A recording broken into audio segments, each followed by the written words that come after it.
Recording in progress.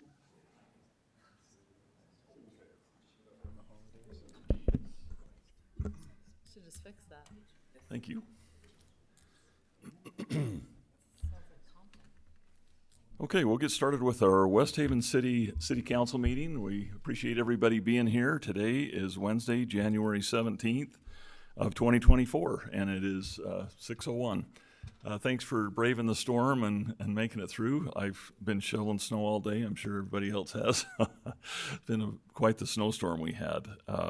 My name is Mayor Rob Vanderwood, and I'll be chairing this meeting tonight, and I'll bring it to order. First meeting, or part of our agenda, we'll start with our opening ceremonies, and our Pledge of Allegiance will be given by Councilmember Dixon, and our prayer or moment of silence given by Councilmember Call. Please stand and repeat the Pledge of Allegiance with me. I pledge allegiance To the flag of the United States of America and to the republic for which it stands, one nation, under God, indivisible, with liberty and justice for all.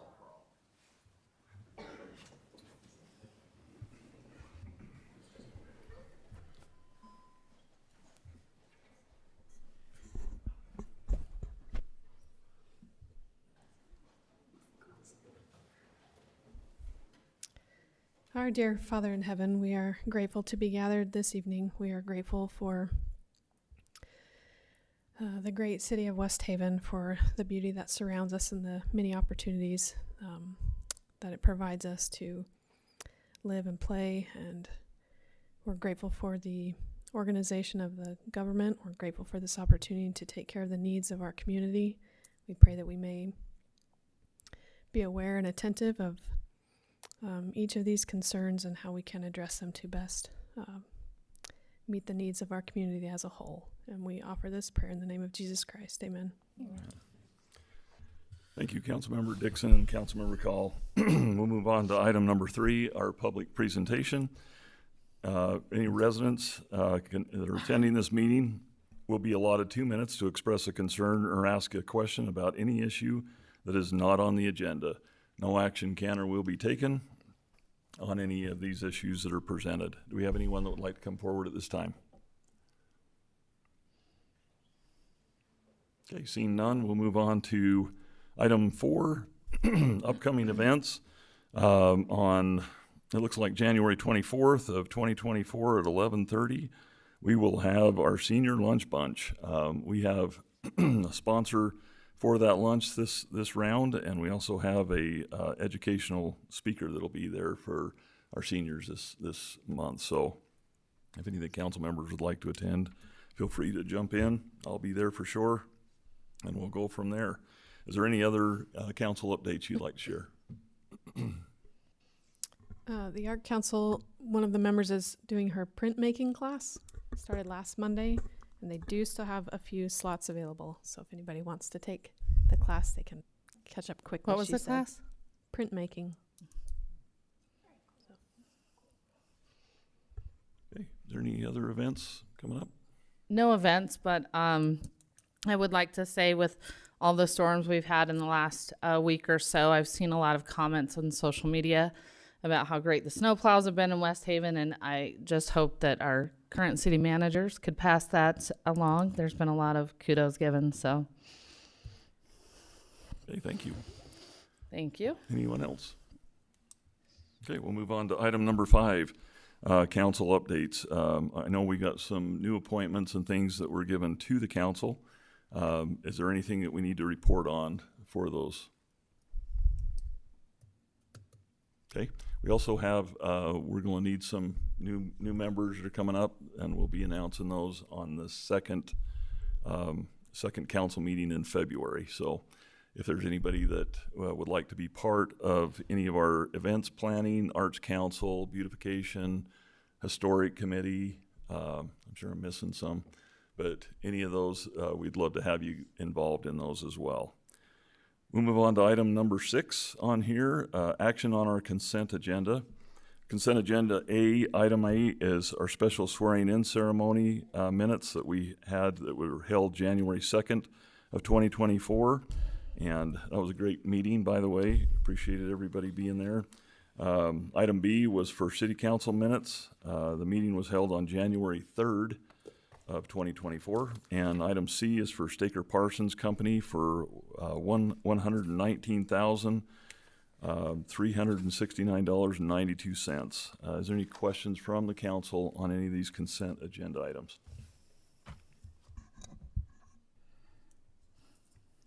No changes? Excellent. I'm ready for a motion. Move to approve consent agenda items A, B, and C. Second. Okay, we have a motion and a second. Any further discussion from the council on this? Okay, we'll do a roll call on this. Councilmember Morse, Aye. Councilmember Call, Aye. Councilmember Saunders, Aye. Councilmember Schwab, Aye. and Councilmember Dixon. Aye. Okay, motion carries for our consent agenda. Thank you. Item 7 on here for our presentation, recognizing Rocky Mountain Junior High's football team on here for tonight. And we'll recognize some more from Rocky Mountain Junior coming up, but doesn't look like anybody came. I don't think they shut up. Anyway, we may need to move on that, but if we've got a presentation on that, we'd like to, Councilmember Dixon, did you want to cover that? Sure. If we could have Coach Doug Brown come up. Oh, there you are. I was trying to decide which one you were. I'm looking out there thinking you were hiding in the back. We thought you were a student back there. You did. Isn't that where they usually hide? A couple of years ago, maybe. Tell us what you did this last year. Let me get my notes out here. So this year, in all my years coaching, I've been coaching close to 30 years. This is probably the most proud I've ever been of a team. Just with, they said if I could get a little bit emotional to make everyone think I really like them, make it look good. Doing well. No. These guys started last February, working out in the weight room and stuff. The older guys get with the younger guys, and we try and create the family atmosphere, which not only is just at Rocky Mountain, it carries over into the community and into our youth. And James allows us, the Rocky Mountain Junior High football, to do the football camp for the recreation kids. And that not only helps us and our players and the community, the young ones there, it helps our guys when they come up to us say, man, these kids just don't listen. I said, yeah, now you know how it feels. It's great for all of us coaches, but so it works out for everybody. And so I know our little guys, the youth kids, would come to our games more than I've ever seen, this year. And then even some of our kids would come to the youth games. And so I know my son's team, Bodie back there, but they really enjoyed having the older kids at their games and being at their games, and just the family atmosphere that they created. But probably, we went 8-0. We averaged over 37 points and only gave up 8 points a game. But what I'm most proud of is the sportsmanship and how these young men carried themselves. We were beating North Ogden Junior High. We did beat them 62-6, and their parents called our administration to tell them how thankful they were for the sportsmanship that our young men showed during that game. And so, I've told them, they know I love them, I'd do anything for them, but I just want them to know how proud I am of them and the way they carry themselves, not just on the football field, but out in the community. So, Perfect. that's what I got. Thank you. Do you want to call them up Appreciate by name so we can Yep. hear their names? Yeah, I know, and some of them are at wrestling, some have basketball and different things, so I'll just call all their names, and those that are here can come up. Lincoln Miller, Rock Hansen, Tayden Call, Mason Inkstrom, Dason Merrill, Carter Brimhall, Gunnar Pearson, Ace Charlesworth, Jonathan Metz, Riley Jepson, Bridger Young, Kason Brimhall, Braxton Pratt, Zach Skidmore, Cole Jorgensen, Aiden Lewis, Caden Judy, Jackson Gerace, Chaz Barker, Owen Hadley, Chase Oliver, Brady Shaw, Cody McFarland, Nash Favero, Raiden Hoke, Ryan Connell, Logan McClure, Caden Franson, Braden Erickson, Eli Williner, Grayson Olson, Tucker Peterson, Colton Nearings, Camden Stanford, Bridger Hadley, Beckham Miller, Xander Crawford, Kason Larson, and then I'm not sure if any of our managers are here. Carla Morales, Carter Rich, Quinley Roach, Nick Salisbury, John Spillman, and then I know Boston Bobby Boucher Brown, our water boy. And then our coaches, Dan Erickson, Casey Roach, and Dason Merrill. So, Awesome.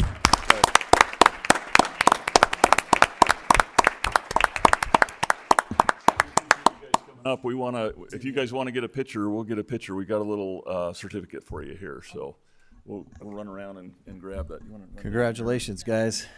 thank you. Well, I'm so impressed with your score and your 8-0 season, but I'm more impressed with your sportsmanship. That is awesome. It's a great way to reflect West Haven, and we thank you so much for doing such a great service for our community. Thank you. Turn around and come back here, and we'll do a picture of you guys. Thank you.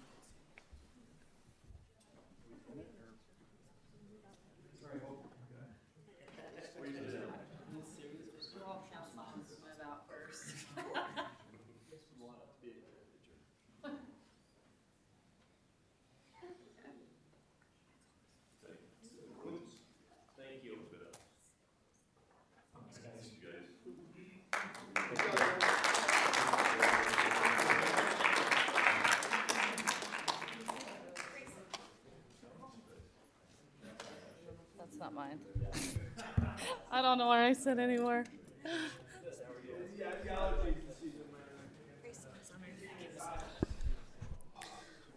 I just have to say, as a big fan of youth sports, especially football, thank you so much for being an example in our city. We're so lucky to have kids like you playing football in our city. So thank you, and go Grizz. Absolutely. Thanks, everyone, for being here. We appreciate it. You are also free to go unless you would You love don't have to to stay stay, with us. but These are the most exciting meetings that happen in the city. We don't want to make you think that you have to That's sit why here the for- police are here. Thank you again, Coach Brown. I appreciate that.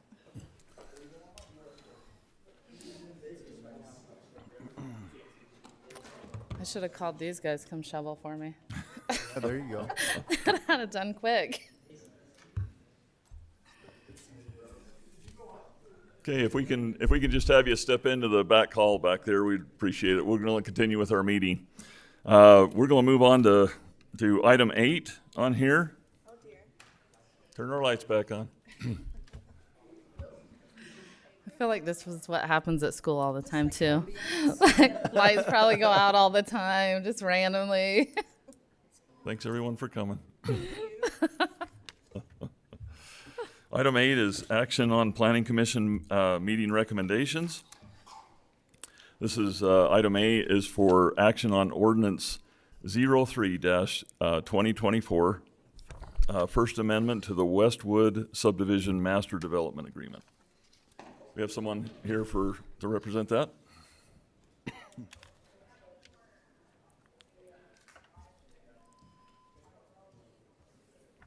Good evening. How you doing? Tyson Lund with Olympus Investments, Okay. or our set development, I guess technically owns this one, but Did the council get a chance to read through everything on here?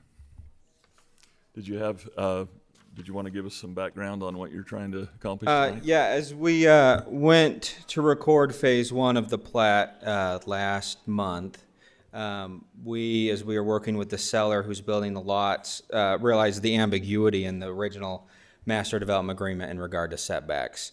This First Amendment is simply to clarify. In the original development agreement, it basically stated, and you can read in your packet, that the setbacks would be to similar lot sizes, similar zones found within the city. We simply defined what those setbacks are. So the main, if you look in your packet, it's the very last page of our item.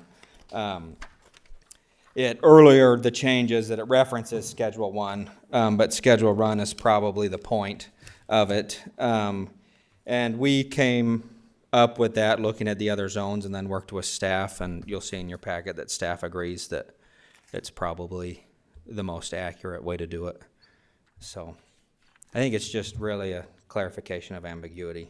There's not really anything else going on here. Okay. Council have any comments on some of these items?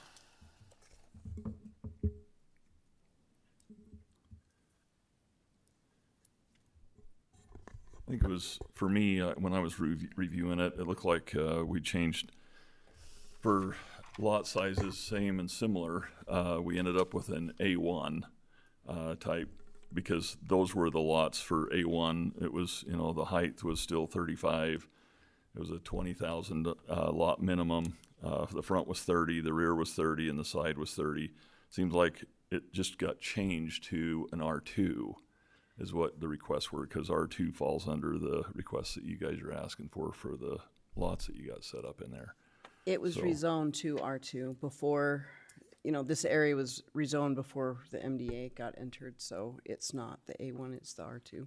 Right, but the only thing is that he was saying same or similar to the lot sizes that we have within that zone. So, and we did have a change during that time. I don't know if you guys remember, we did have a, what do we call that? We had a moratorium, but the moratorium happened, the R2 was passed, then this came in. So what was before isn't what's applicable. It got rezoned to the R2. And what they're asking for is, what the setbacks would be for an R2. Actually, it's more than that, because the front setback for an R2 is 20 feet, setback for a garage is 25. Yeah, that's what R2 is set up for. The 1250 minimum on here. Rear 22. And the only other concern I had too was on the other ones that you had for the 41 to 76 was for the patio homes on there. Patio homes, we don't typically allow for 35 feet. On that, it's 25 feet. I think we should have Alika address why she feels that she felt that these were applicable, these setbacks were applicable, and I think that'd be good to hear from Alika. Okay.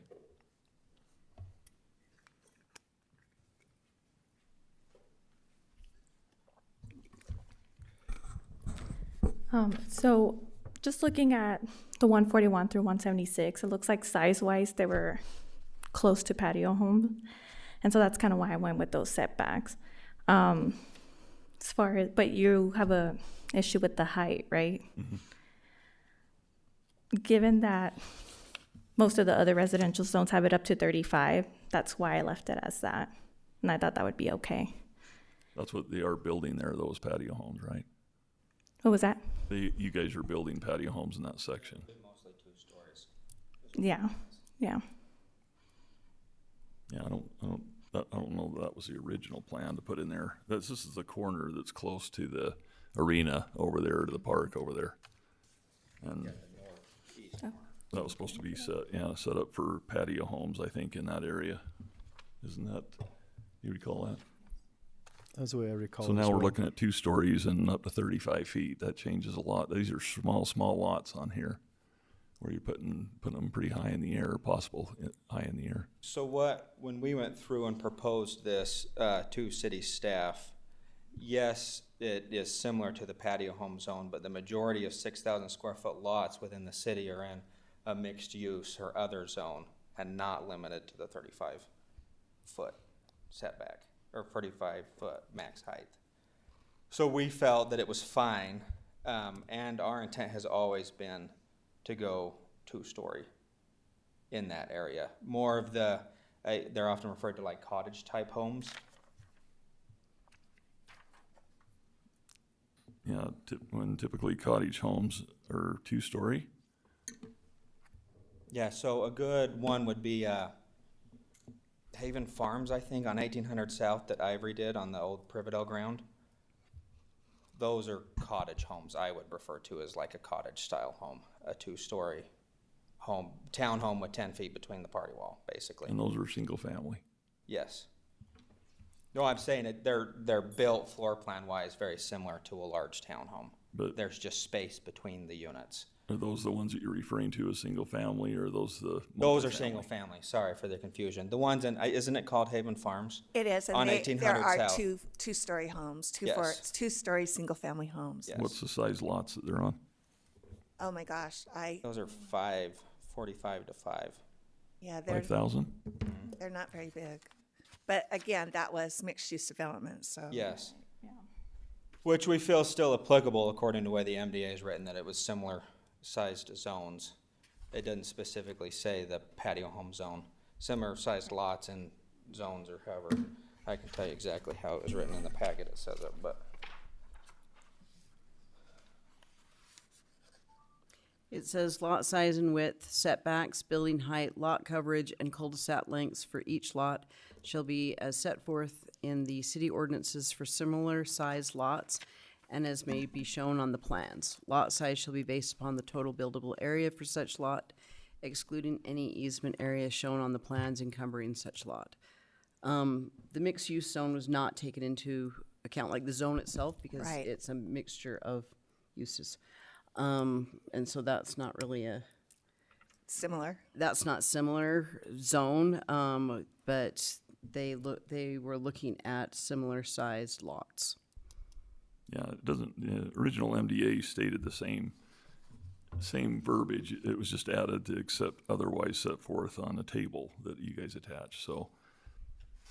No, what I read was the MDA. It didn't have the additional, it didn't refer to a table in the original MDA. Right. It came to setbacks. I'm just saying that was added, so the original that was in there did not have a table. You guys added the first, or someone added the first sentence in there, correct? But I don't understand what Well, first. what it says is the lot development standards under here, and what your exception is to accept as otherwise set forth, the table attached here to on Schedule 1, and then it goes into the same thing exactly, lot size, width, setbacks, and everything as in the original MDA. Yes, that is what the amendment is that except as otherwise, that clarification to Schedule 1. Now, I didn't think there was any confusion from it from the beginning, really, but Staff just- did. We felt like it needed to be I clarified. just didn't feel like, especially patio type homes, which I thought that was supposed to be in there, would be under that, because that's the setbacks that everything is set up for the patio home zones, for the 18 feet, 20 feet, with a 5-foot sides and 10-foot total on each. These are small lots. The development agreement does not reference patio homes specifically. It just references the sizes of the lots. Right. We can also look at R3, and that was the other reason I went with patio homes is because, so the minimum lot for R3 is 5,000, which would also be similar. The front would be 15 feet to the house, so that's even closer than the 18 that they're proposing. And then the rear would be 15, which would be smaller than the 18 that they're proposing. So I thought, okay, that's making it a little bit more of a setback. That apart? Yeah. So what is the minimum lot size on the patio homes? It's 6,000? yeah. Yeah, which is similar to what they're having there. It's a 6,000.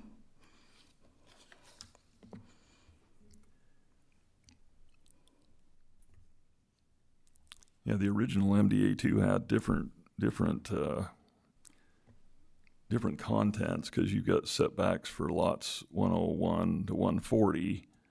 It looks like there was like 33 in the original one for 6,000 to 9,999, and you got 39 that's going in there now. There's just some differences in some of the. Did you guys change your designs in that? I'm not quite sure what you're asking. No, the lots haven't changed. So the number of lots in each of the different areas, is that? Yeah, some of them don't sorry. match up Yeah, go ahead. in there.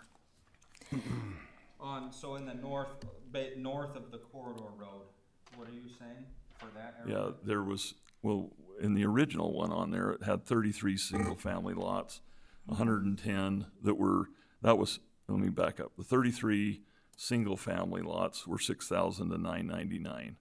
Then you had 110 that were at 10,000, 19,999. You had 36 that were over 20,000. That's 179 lots total. Oh, that confusion's probably because of the detention basins.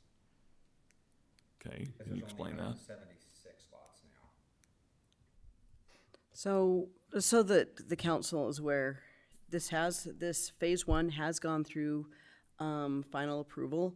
This is what was approved. Right. And this has been recorded. The issue in front of us now has to do with what the setbacks. Which is the only issue in front of us The right now. only issue in front, we can't change the layout and how many lots are in this because it's already been given final approval by the council.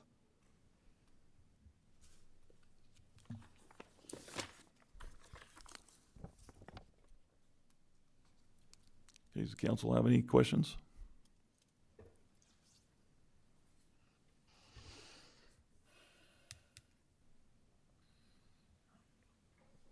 So basically, we're going off of we're using the patio home setbacks, and we could use the only other similar thing would be to go off of R3, right?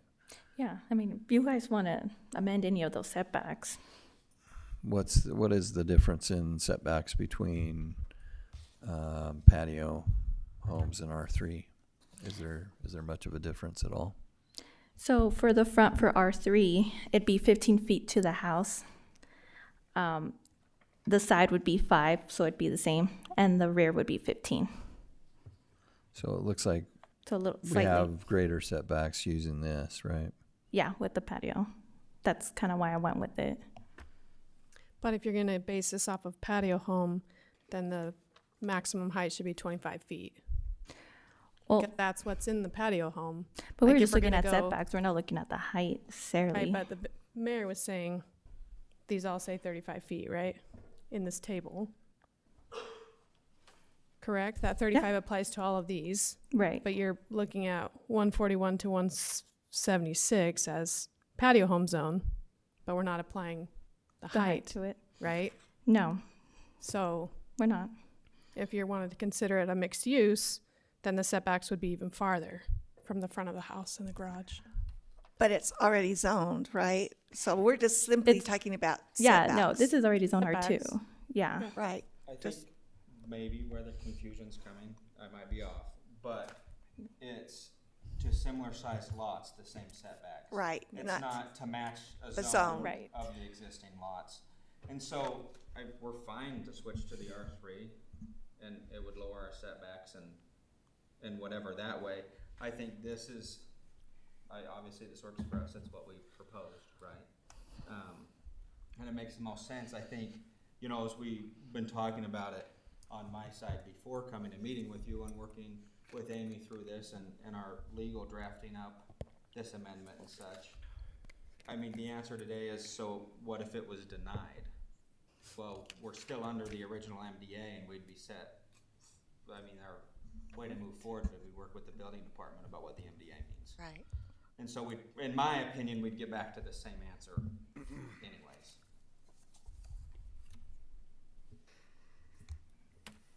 How tall are these second-story buildings going to be that you're building? 32 feet? Yeah, well. All of them are going to be second-story, 32 feet tall. No, not all of them. So how many, what's the percentage? So you're gonna have, Depends on how sales go. yeah, I suggest to the council, that's too tall for that size of lot. That is a tall building for the size of the lots.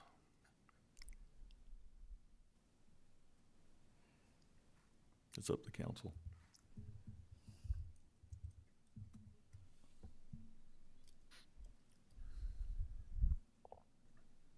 Were they always going to be 2 stories when you came in the first Our time? intent was to make a cottage-style neighborhood, what I call a cottage-style neighborhood. Would be like Ivory over on 1800.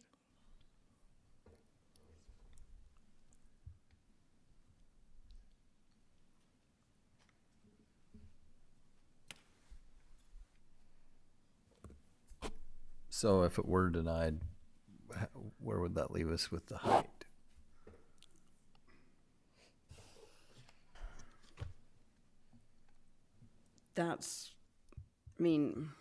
That will leave the staff in a bit of a quandary as to how best to move forward with it. The reason why we felt it was very important to have this clarification is to make sure that when they apply for building permits, that we're able to point to something saying, yeah, this is what it is. Because there is that confusion as to, all right, we have, these lots that are, what are the setbacks going to be? So it would be a problem. Because if staff doesn't feel comfortable in granting a building permit because the setbacks and the height are not established, then we're going to have, I think we'll have a problem.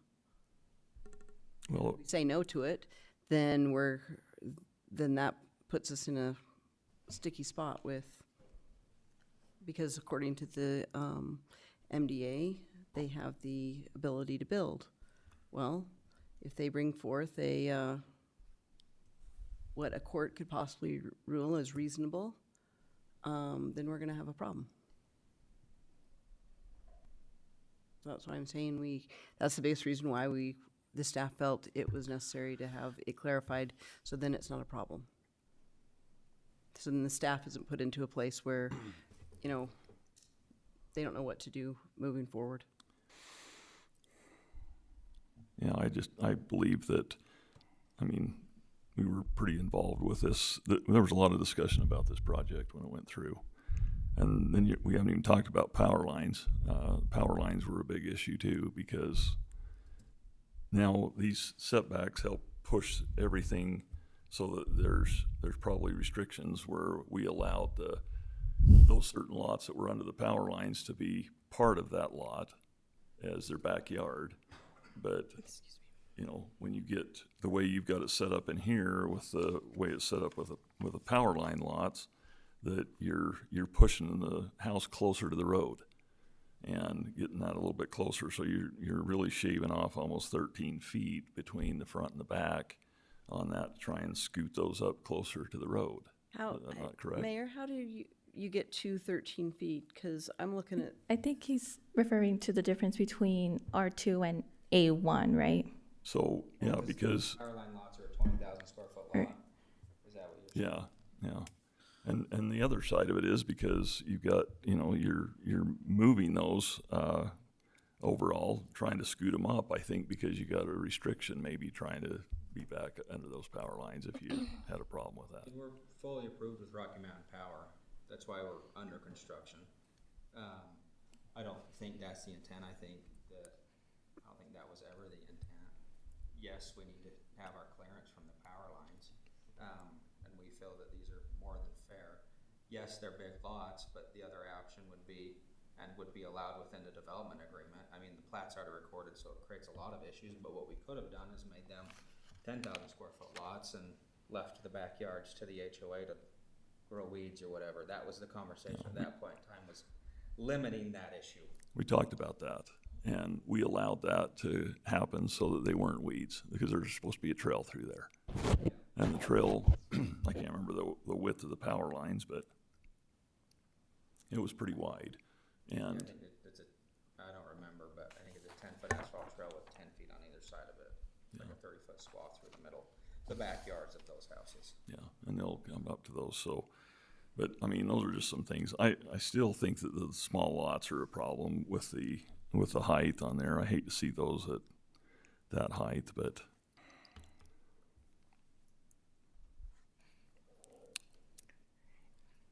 Is there anything that would preclude them from building at that height, Amy? I mean, under the MDA, it's acceptable, isn't it?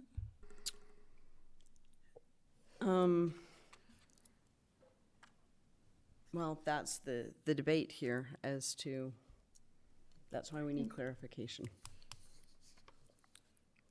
Because back when they brought the plat in to get it recorded, that was the big discussion as to what those setbacks would be.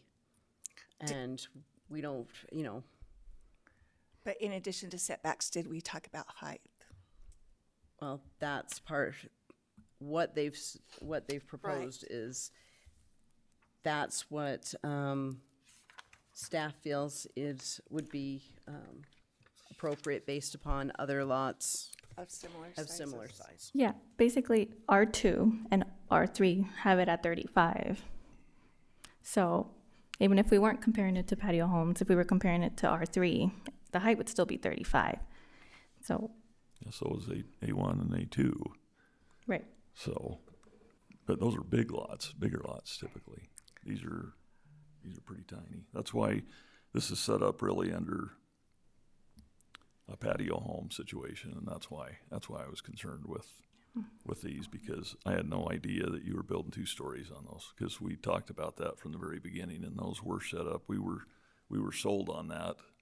Those were going to be patio homes. The outside section was going to be the larger lots, and we talked about the power lines. This went back and forth for a long time, and it's been a concern. Yeah, I understand that. But if that was a concern then when they were first coming through preliminary and going through the MDA, then that should have been written into the MDA to prevent this. Well, to me, it did have it in the MDA, but I understand you want to try and clarify it. I mean, But it doesn't, but that's the thing, Alika's correct. It's not in the MDA. It's not clear. it talks about our ordinances. Our ordinances are clear. This MDA is not, which is why we are here regarding the But lots. it references the our setbacks. ordinances. That's the point. It references our ordinances for the size lots. I agree that your ordinances are clear. I think it doesn't specifically reference what ordinance it's referring to. That's Right. the problem. Is I don't think there's any question about what the R3 setbacks and height is, or the patio home, or the Or A1, whatever, or yeah. any of that. It's which one does it fall under? Now, what is applicable to this particular development? Okay. All right, well, I've said my piece, council.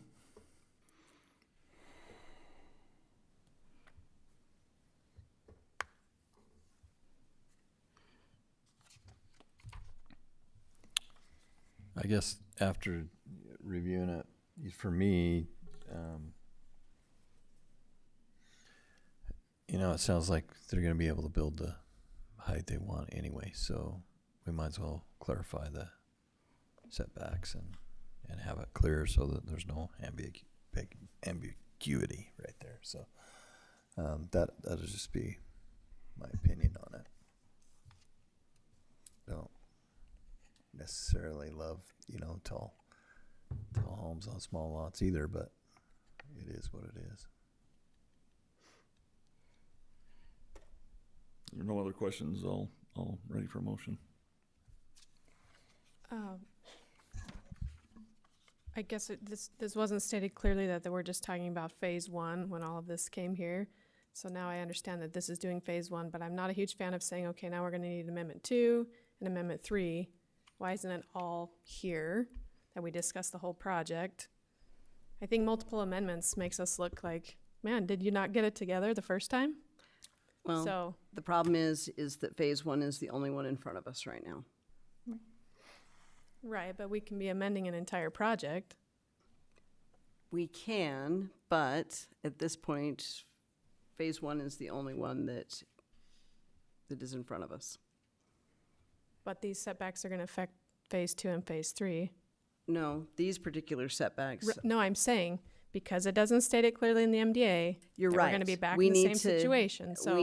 But I would suggest that we do, a second amendment for the rest of it. But for right now, this particular project this phase has been recorded, and that's why they have people waiting for building permits. And they can't get the building permits until We give them. until we establish what the setbacks are in this particular phase. The other phases haven't come before us yet. I agree with Councilmember Call. I would suggest we table this and actually revise this to cover the whole entire project, do it in one shot. I like the schedule and the setbacks, knowing that you could have gone to the R3 and this gives us a little more room. I'm not a fan of this. I wasn't on the council at the time, and I understood it to be patio homes as a resident sitting in the meetings. We continue to learn as a council that we need to get better at writing MDAs and contracts, and it's unfortunate that we run into this so often. So that'd be my suggestion, is we table this and change this for the entire projects and make sure it's all ironed out at one shot. I would ask you not to table this. People are waiting, because they've recorded it. They can't, they've sold, my understanding, you guys have sold lots, haven't you? People cannot get building permits. And if they've sold lots, that means they've got financial backing going on that is going to be, have an adverse effect on.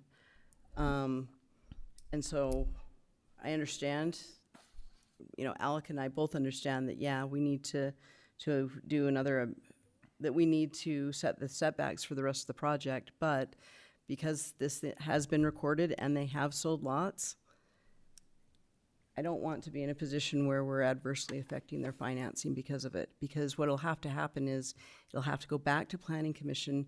We have to set a public hearing for it, and go through the public hearing process. It could be until March before it comes back, just because of the timing of it.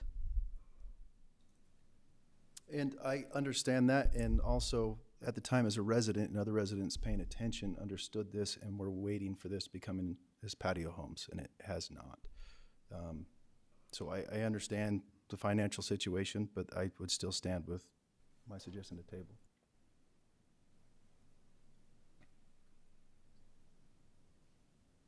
If I may, what I'm hearing in regards to Can you tabling. speak in the mic, please? Yes, sorry. Didn't want to get too cozy. I think the tough part is it would, in my opinion, it would be fair to interpret what you're saying is we realize that these setbacks and building height is probably what we're stuck with, and we simply want to delay the project because it's not what we originally wanted. You're fine with what this is, other than it doesn't include other phases that aren't in this amendment. Going off of what Councilmember Call mentioned, that maybe it looks bad on the city to have multiple amendments to MDAs or whatever. But I don't think that's a good enough reason to delay for months and the damages that are incurred to simply have the city look a little bit better because there's only one amendment instead of two or something.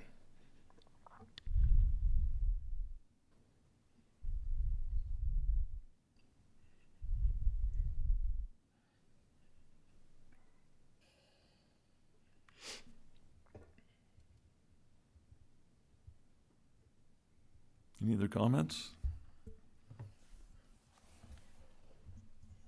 No, I mean, it is what it is, but I was on this committee, they were definitely patio homes.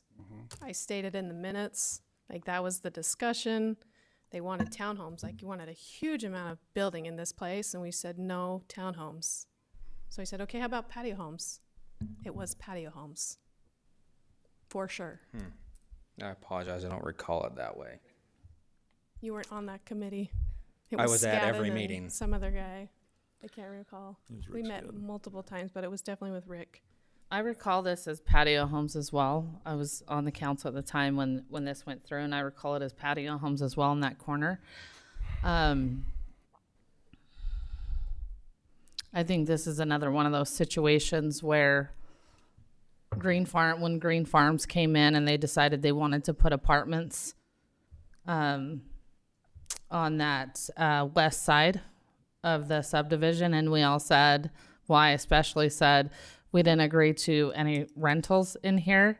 And they said, well, that's not in the MDA. And I think that's the situation we're stuck in.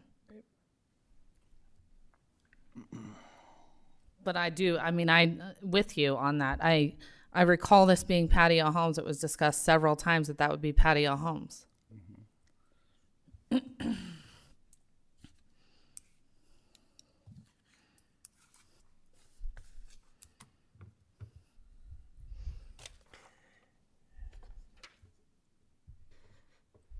Anyone want to venture a motion? If there's no other discussion, I am ready for a motion if you want.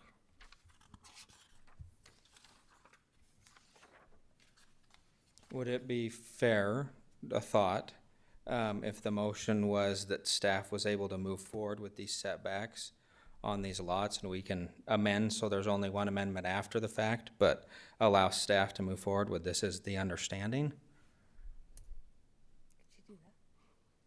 I'd rather not. I'd rather have, It in writing. yep. I'm sorry. We get in trouble when we don't. The thing is, I don't want staff to be in a spot where they're trying to figure out what to do, not to do, versus having it be clear as to what they should be doing. I Right. mean, the other suggestion might be with the setbacks for the lots 101 through 140, the maximum building height, maybe make the suggestion that shall not exceed 35 feet, but then the setbacks for the lots 141 through 176 be, the maximum building height shall be that of the patio home, but I don't know whether or not the developer would agree to that. We would not. But you're gonna be in a spot because we won't issue building permits without having this clarified. Yeah, and frankly, there would be enough damages at that point in time that we would have to file some sort of motion with the court to get, some level of precedence for the court to set or something for them to look into, well, what does this mean and how can we interpret it farther at that point in time? This allows us to move forward without going that route, I guess.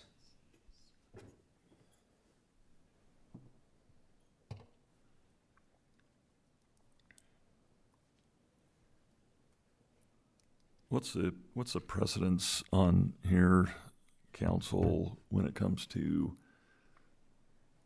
like, we already know that they've indicated they wanted it in patio homes, and now they've changed their building style after the fact and want a higher height. How does that affect anything to the city if we have proof of that in recordings? Well, what the recording versus what's in the actual four corners of the document, that's what's gonna control. Yeah. And unfortunately, the four corners of the document don't say, which is why it's so important that, and we haven't had to draft another one of these really since, I think Green Farms was the last one that we've done. And actually, Green Farms was written pretty well, but yeah, I mean, except for I think this one may have been after Green Farms, because I think Green Farms was 2019, so yeah, Yeah, this it was was. 2021.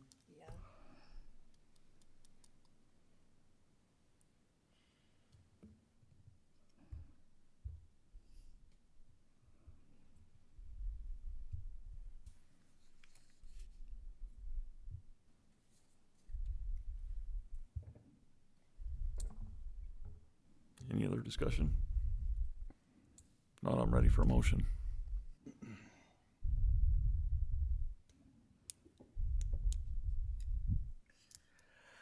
I will make a motion to approve ordinance 03-2024, the First Amendment to the Westwood Subdivision Master Development Agreement. Second. I have a motion and a second.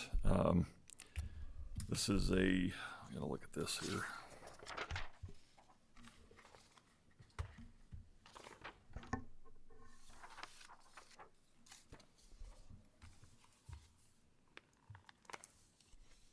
Any further discussion on this? All in favor, say aye. Aye. Any opposed? Nay. Actually, this needs to be a roll call. Roll We have call. to do a roll call. We'll do a roll call on this. Do Councilmember Saunders, Aye. Councilmember Call, Councilmember Schwab, Nay. Councilmember Morse, Aye. and Councilmember Dixon. Aye. Okay, motion carries. All right. Thank you're you. Good to go. Thank you. Thank you. Okay, we'll move on to item 9, action on resolution 45-2023, interlocal agreement between West Haven City and Weber School District. We have a representative here for that. I don't believe that we do. Okay. So I received an email from the school district regarding their position on putting in the percentages, and that this agreement is the standard one that they use. And I included that in the, I just cut and paste her email so that you knew what their position was. Frankly, the way she makes it sound, it sounds like if there's additional changes, that it'll actually cost us more money with the way that they would change it to. I just had a question on the background. So when we're saying that they were adding additional bleachers, we are adding an additional gymnasium, aren't we?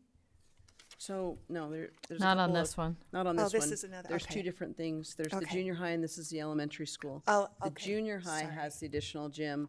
The elementary school, we asked for additional space so that they Got could it. put we could put bleachers in, and they're paying for the Okay. bleachers. I was under the same thought process. I thought we were talking about the junior high, and That's until I read good. through I'm this, I glad, was like, because I was like, we've never once spoke about the elementary, so it's all Yeah, coming this- together. this- It's all coming This is together. all Two new. different Ew. schools. Thank you, Councilmember Swap. I thought I was going a little crazy. Nope, I'm right there with you.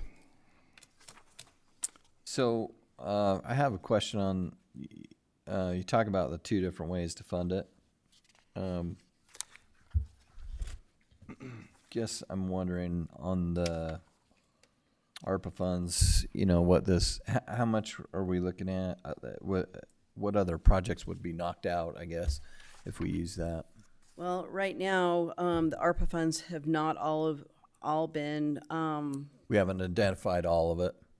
no, I mean, at one point last year, in the spring, early spring, Matt put together a list of possible priorities. The only ARPA funds that you have currently spent has to do with the CJC, the river restoration. What was the other? Oh, and the generator. Part of the budget process this time will be, you guys need to actually figure out what you're going to do with the ARPA funds, because 2024. yeah, you have to have them designated. Yeah, I was gonna say, I think we're coming up on Yeah, that. and so Emily and I and Ryan spoke to Sean about this last Monday about the ARPA funds, and we also did I or did you give him that list? Okay, yeah, he was provided that list that was put forth. That's not controlling in any way. That was just something that had been generated. Yeah, So it was put forward, but never decided on it. yeah. Yeah, that was from staff, I think, wasn't it? And so, frankly, you don't have to decide tonight how you're going to pay for it. You can actually decide during the budget season how you want to pay for this, either through the impact fees that the Parks and Rec impact fees that we are currently in the process of redoing, to include this particular project. The junior high is already included. We amended the city amended the impact fees last year, I believe, for the junior high to be able to use impact fees for that. Fred Philpott from Lewis and Young told me they did not include this project though, but he can look at including that project, and thinks that that should be done. He was saying that those impact fees, that study was going to be done in a 4-month period. So, And then- but I would suggest maybe you take the budget season And decide. to Yeah. decide how to pay for it. It is a Parks and Rec project though, and we probably should Yeah. use those fees for it. And we don't know yet what we want to use ARPA funds for, and I think that's why we really need to focus on that too, on projects we want to use. For Yeah, I was just thinking if, you know, how, depending on how close we are to the deadline, it might be wise to use this as, if we're going to do it, which, you know, I kind of think we should, but, I mean, you have till, I believe that the payment is due May 1st. I think I put it in the, yeah, It's May 1st of 1st 24. of this year. So you have some time to make that decision. And like I said, you'll be going through the budget process and the ARPA funds and impact fees also. And so it would probably be a good, item to have that discussion as to how you want to move forward with it. So Amy, are you saying we could table this and have the discussion later, or we need to act on this tonight?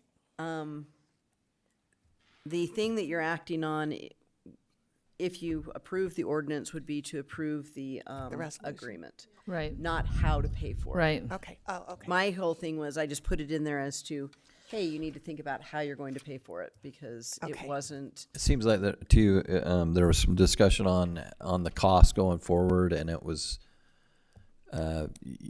you or someone had reached out to the district Maintenance and- about that, and it was better to kind of leave it the way we have it yeah. in our that's- favor a little bit. if- Looking if- at if I'm looking at reading the, it correctly. Yeah, looking at the email that you sent over, it seemed very favorable for the city to just leave the agreement as is, and I'm good with that. Yeah.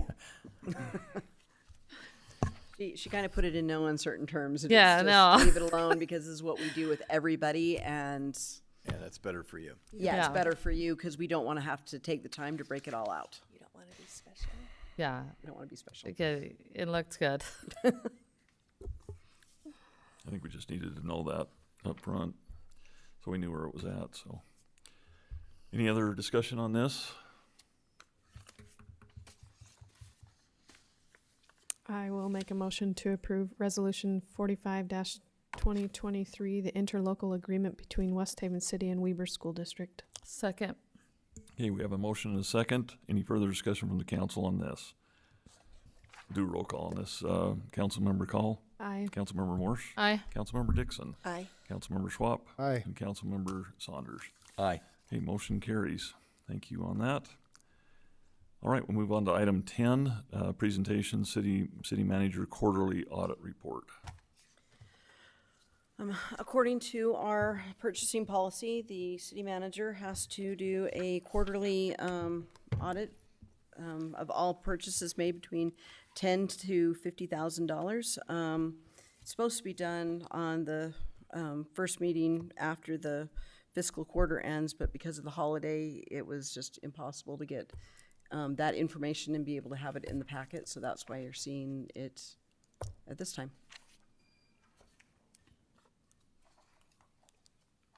What was the purpose for the animal services for the same day? That's just our, hold on, I can tell you specifically, but that is, part of our contract with the county, but hold on, I can.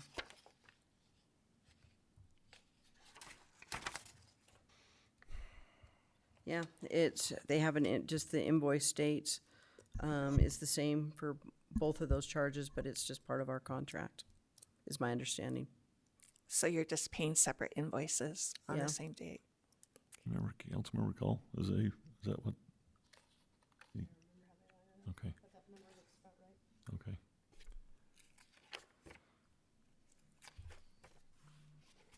What was the Big T recreation picnic tables? Where did they go? Hold on just a second, let me see if it says in here.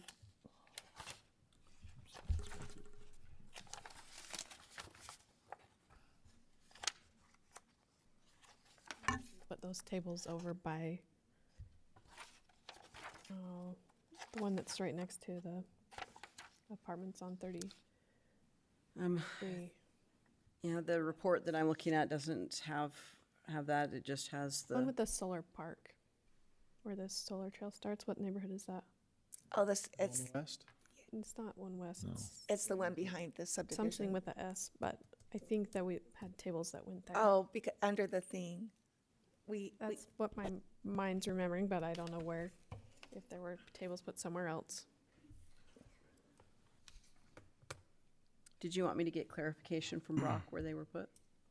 I think it would just be nice for the council to know where the tables wound up. I haven't heard of them.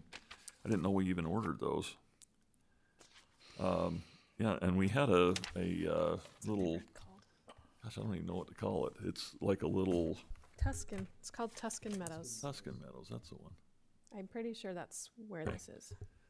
They had a little pavilion put up in one of the little neighborhood parks. It's about it looks like about a 6x6 or 8x8 or something like that popped up in there, and all the neighbors were asking what that was for. I didn't know that was going in there, or it's over in my neighborhood. But have you guys seen any other items pop up on? Yeah, I think I even took a picture of it, but it's just a little tiny pavilion. It has nothing underneath it at all. But it's about 8x8 maybe tops. And it's pretty tall. I can ask Brock where those picnic tables went. Is that an average amount for Gardner Engineering Right, where are we looking? on, 2700 West? yeah? Is that just for 2700 West? That was specifically for 2700 West. Let's see here.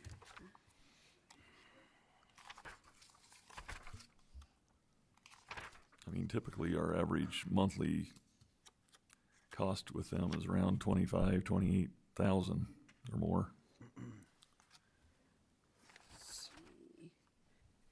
Well, that was one bill regarding 2700 West. We had two others, 3,565, that from a August invoice, and then 3143 and 75 cents for a September invoice, and then for 2700 West, and then this one particular one was for an invoice from October of 2023, and then there was a right-of-way invoice for $32.72 and 50 cents from July of 2023. Should those amounts be on here? What's that? Was it between the 10 and the 50? Yeah, 33. So they shouldn't be on here, or why isn't Gardner's invoices on here? because they're under the, Yeah, they're under Under. the limit. Yeah. You have them for 10, but didn't you say 28 and, 2,800. oh, 100? 2,800. Okay, gotcha, thank you. Okay, All I right. think that's all we needed on that. Thank you for that report. Yep, appreciate it. Item 11 on here for action on public hearing. This is action on ordinance 26-2023, an ordinance creating a consolidated fee schedule. This has been in front of the council a couple of times so that we can try to get the fees refined. The council had asked for some additional information from both Alka regarding the subdivision fees and doing, making sure that we had good comparisons, which she did do that. That is in your packet. And then also James compiled a staff report regarding price per player for recreational programs, and James and Alka are also here, so if the council has any questions. We think that we're hoping that we have everything covered. Which, frankly, in the future, this will be a lot easier, just because if we want to be able to adjust, we can adjust, now that once you pass it, we'll have them all in one place. And frankly, based upon looking at what Sean had provided, Emily, Ryan, and I, part of his budgeting process is looking at those fees every single year, just so the council knows. So I have a few questions, probably mostly directed towards James. Can you come up? He's like, oh no. Come on down. You've won a brand new car. You knew this was coming. That's why you're here. It looks like a few, and thank you for doing this analysis. It looks like a few of these programs are currently making money. Good deal. What happens with that money? Where is that? Is that shifted to other programs, or where does that money go? That's actually a really good question. I believe it goes back into the general fund to help supplement any of the rec programs that are don't being make subsidized. Okay. So, I mean, that's good, because it looks like we've got some programs here that are heavily subsidized. Volleyball, the $542, I assume that's per team. Yes. What are the unnecessary expenses that your folks are planning to cut? Staff shirts. Excuse me. If West Haven puts in a staff team like we did last year, we will not fund team shirts. What is that expense? I don't remember how much it costs, Okay. but that was To your point, Councilmember Morse, like, for example, I guess on flag football, it looks like you're have a revenue of about $9.26 per player per proposal, but you're still asking for an increase in fees. Pardon? Why am I asking for an increase in Yeah, fees? if you've got revenue coming off of the flag football, for what purpose would you ask for an increase in fees for co-ed flag football at 9%? Because the jerseys that we will use next year are going to be costing more money than what the jerseys cost this year. And the reason why we have to get a more expensive jersey this year is because the jerseys that we've been using previously are being discontinued. Okay. Makes sense.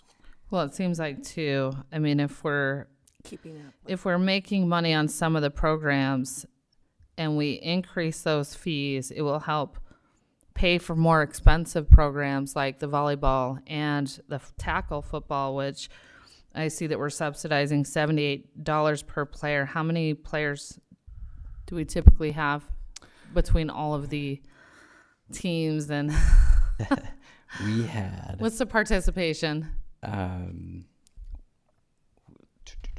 with tackle football, we had a total of 213 players, 89 of which were non-residents and 124 of which were residents of the city.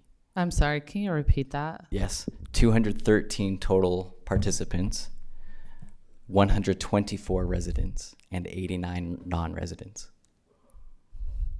Why is that so expensive? Why is football? Football is very expensive because Why of is football so equipment, expensive? I didn't have any referees. football players. It's very expensive. Referees is probably the biggest expense, and then outside of that, just the sheer equipment. Okay. To recondition helmets, it costs us about $5,000, and that does not include shoulder pads or having to pay for new equipment. And they are done every year, helmets, reconditioned We have to recondition a certain percentage of our helmets. every year. Mhm. Yeah, we have to recondition about a third of our helmets every It's year. also the most dangerous sport that we do here in this city, and so probably have to Yes. follow a lot of guidelines and things like that, and that becomes expensive. Yes. Speaking of the football, though, it looks like we're subsidizing about $7,000 of non-resident fees or non-resident players. Was there any discussion about raising the fees for non-residents for tackle football? No, we actually want to keep that one the same because with tackle football, all of our participants are confined to a very specific geographical area. Kids in Hooper, for example, have to play with West Haven. They don't have the choice to go to any other city. And due to those So they have to play with West Haven. That's based on what the WFFL says, I assume. Yes. So why isn't isn't Hooper? it? No, it's not by high school. That's actually the Ute conference is by high school. WFFL is by city typically, unless the city doesn't participate. Then they're told where they have to play. That is correct. So that being said, has there been any discussion with Hooper to help subsidize, or with Weber County to help subsidize for the Weber County players? Not yet. I think that, I mean, my opinion is that's a discussion we should have, because the reason Hooper doesn't have this program is because it's expensive and they don't want to pay for it. Every Yeah. single city across the Wasatch Front has to subsidize this program because it's so expensive. And if we had players paying what it actually costs, there would be a lot of kids that couldn't afford to play, and that's why we subsidize. That is correct. I'm 100% okay with approaching Hooper City to help in that Yeah. cost. I'm not opposed to that at all. But would that come from the recreation program, or would it come from staff? Or, I mean, From Hooper? yeah. No, you're talking about if someone approached Hooper and said, we want Right. you to start subsidizing Exactly. the program that your I think it might. players are in. I mean, Want James or the city manager approaching them, I guess is. is what I'm maybe trying to it's a say. joint meeting. Maybe it's something that the city manager, when he is fully on board, Right. sits down with James and discusses, and then they tackle that together, because James obviously knows most about the program. I'm not sure But- they're going to be, scared of you, James. Or, But I think they will be very scared of you. But I think that's a discussion that should happen with all of it's Hooper, it's Taylor, it's West Weber, And right? some of West Weber, yeah. Yep. And so I think that's a discussion that we should have with those entities, because it's not fair for West Haven to foot the bill for other cities because they don't want to pay the expense to have the program. I mean, I love having Hooper kids playing for us. I mean, there was probably some out here in the audience today. Yes, there yeah, are. yeah, for sure. So They do. I mean, Hooper does provide they give us some green space to practice on. So they do contribute a little bit, but more resources would be appreciated. for sure. I mean, even if it's an in-kind thing, I'm okay with that. But I feel like it's got to match what we're doing for their kids. You know what I'm saying? Yeah. Well, I'm not sure how we would approach West Weber or Taylor since they're not incorporated. Would it? Weber County. Oh, yes. Thank you. And I can make sure and put that on the list of things to talk about. for the new city manager to deal with. I think that's all the questions I had, so I'll let someone else take a turn. She asked my questions. So Oh, there you go. Done.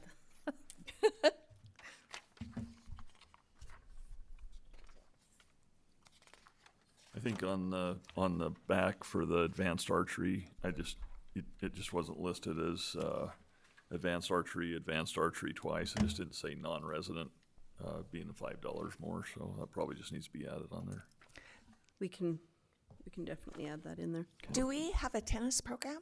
We do have a tennis program. Okay, Yes. it wasn't on here. That's It's under outdoor recreation. Yeah, it's on there. outdoor. Okay, Yeah, within outdoor recreation but is it's not in. Okay. oh.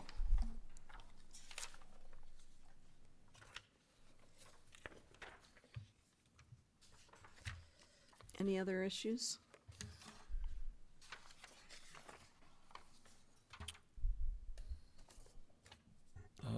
facility fees, I think there was a couple of, I thought it was a little odd, but just on Saturday for facility fees for the arena. Oh, I do not have that Okay. information. Well, the Sorry, fac- I will not be able to answer that question. Well, which, what do you, So on facility fees on the schedule yeah? on there. So, you know, when they're talking about stock charges on here, they've got a $50 stock charge on here, and sometimes that's really inexpensive, super inexpensive, because we take a hit with stock, usually, you know, possibly damaging some of the panels and things that we have in gates. That was for the nonprofit. You'd asked to have the stock charge for the commercial groups go up, you know, to 150, and then the weeknight charge for the commercial groups go up to 150. It was 75, and then the adult horse group with stock, 550 up to 700. So usually, like for, you know, some stock items on here, they usually charge quite a bit for those. I just think that it's something that even at 150 and 175, it should be a little bit higher than that, because of the costs of those panels and gates. They're super expensive. But you know, even when we have the rodeo and stuff like that, some of the stock will run into some of those items over there and just smash those gates Yeah. up pretty bad, and they just walk away, and we either deal with a bent gate or a bent panel of some sort, and nobody ever covers that. They never take care of it. So Does that happen often, would you say? Like every, you can go look at them over there, but you can see a lot of them are bent up. And I think we try and fix some of them that are bent, but they get pretty roughed up with stock, because it depends on how people take care of them. well, I'm just wondering if the charge or the suggestion that's on here now is overall going to make money, or overall is it going to just cost us money because we have to fix things I mean, all the time? the 150 is what the mayor had suggested from what it was, which is 75. So if we want a different number, then we just need to talk I through was the just different number. reevaluating that a little bit, just because we were looking at some of the costs of it. And it's much better at 150 versus 75. But I just thought I would just bring that up because those were some concerns. We also had just the weeknight stock charge, you know, on the nonprofit. I still felt like that was just a little bit low, and then your concession building to $50 per day. I thought that was pretty low, considering that, you know, usually depending on what they're using it for, you can make $50 back pretty quick on that, but it just depends on, because that's supposed to cover power, and then they got a cleaning fee, right? I know you don't know the I know. answers on those. So tell us. So what is your recommendation? I would probably put that at least 75. Just bump it up to 75 and put your cleaning deposit at 100.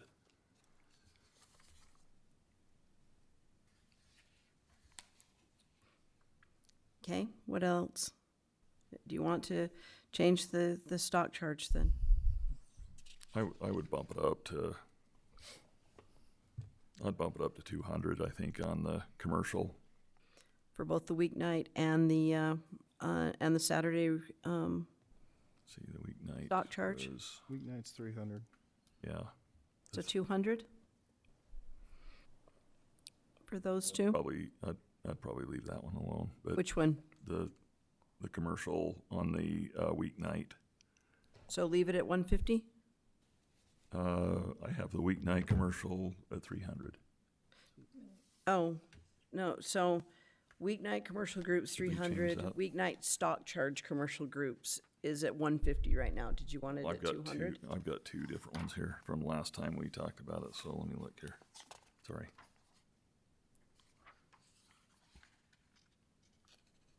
Yeah, let's put it at let's just leave it at the 300.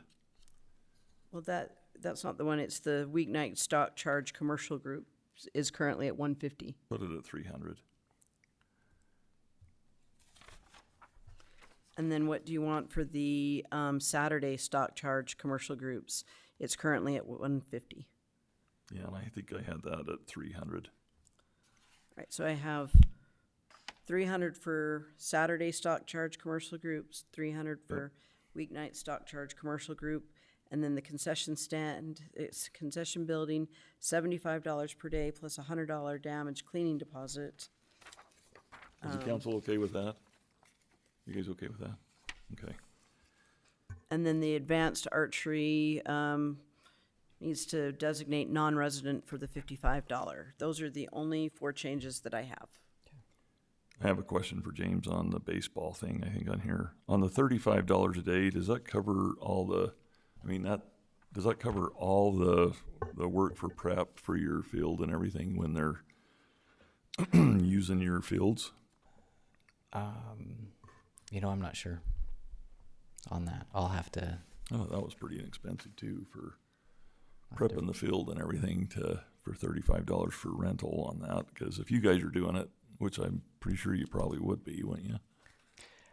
Do we offer anything else besides just the rental? We don't have the referee or the umpires or anything else like that, do we? We don't provide those for them. No, I do not. No, when somebody asks to rent our baseball fields, I actually tell them that they have to prep the fields, and usually the only thing we'll provide are the bases that we already have there. So I'll have there's an no prep. employee. I'll have an employee come and set the bases, and then when they're done, we will come back and then we'll pull them up. But outside of that, we don't offer very many extra services for teams that want to rent our fields. Is that worth $35 a day for use if it was league or tournament? Yeah, considering that we only supply a staff member to put down bases and then pick them back up. Okay. I do think that is fair. All right. You guys good with that? Yeah, I'm good with it. All right. I think that's it. So just those 4 changes? I think so. Okay. Can you make a motion to amend, to approve it? I think we have to go to a public hearing, don't we? Yeah. We still have to go to a public hearing. No, we already did the public hearing. Oh, this one we did. Yeah, We did. Oh, I thought it was back on in here. November. Oh, but it's on the agenda. Yeah, That's so why. I'm No, ready no. for a motion. It's That's not a for this one. different. Well, this is For the another one. action on the public hearing. Oh, yeah, action on public hearing. And wait, Alika has. Oh, Alec, yeah, If you you want to almost change had it something, there. you're going to be in trouble, Missy. You need to go to the microphone, though. Thanks, James. Appreciate it. Thank you. Thank you. Okay. Let me pull it up.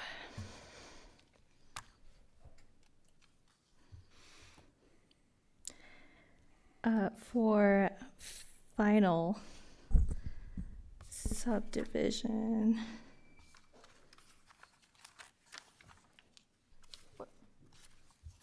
It's okay, I have it. Oh, yeah. Okay, so for final per lot fee, 1 to 5 lots, it says 200 plus 25 per lot. That was intended to be 700 plus 25 per lot. I wanted to keep them the same from one. I didn't want to have minor versus major. I wanted it to just be one fee.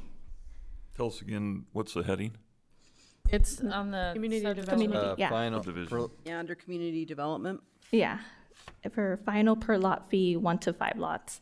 Okay. I think right now it says 200 plus 25 per lot, and that's supposed to be 700 plus 25 per lot. Okay. And that kind of brings it more in line with Mhm. the other communities, right? Yeah, and it kind of makes sense because the preliminary, it's the same. It's going to be 500 plus per lot. So I want it final to be the same, Right there. to be 1 fee plus per lot. So on the, sorry, I'm just looking to see what line this is. Final per lot fee for 6 or more lots, it says 700 plus 75 per lot. You want the final per lot fee to be the exact same, 700 plus 75 or 700 plus 25? The same. 700 plus 75. Yeah. Okay. if you're okay with that. Any reason why you don't want inspection per lot fee to be 700 plus 75? So actually I had that as 150. There might have been a mix up there. You had it as 150 plus just 25 or a- 700 plus 150? No, for the inspection fee, it was just 150, and that's what we have now. Okay, and then I know same right now, thing I- for the other. Okay, so Yeah. on the inspection fees, they should both be 150. Yeah, unless you guys say anything different. But yeah, that was a mistake. Well, I don't know what an And inspection then, costs. and so then I'm guess- 25 per lot or 75 per lot? 75. What was that? 75. So just be clear. So for final, we're gonna have 700 plus 75 per lot, On 1 to and it 5. doesn't matter if it's 1 to 5 or on, 6 on plus. 1 to 5 or 6 or more. Yeah. And then on inspection per lot fee 1 to 5 and inspection per lot fee 6 or more, it should just be 150 for each of those lines. Yes. Okay. But not plus No. 75 No, per lot? No. No. Just 150 per And lot. that's just what it is right now.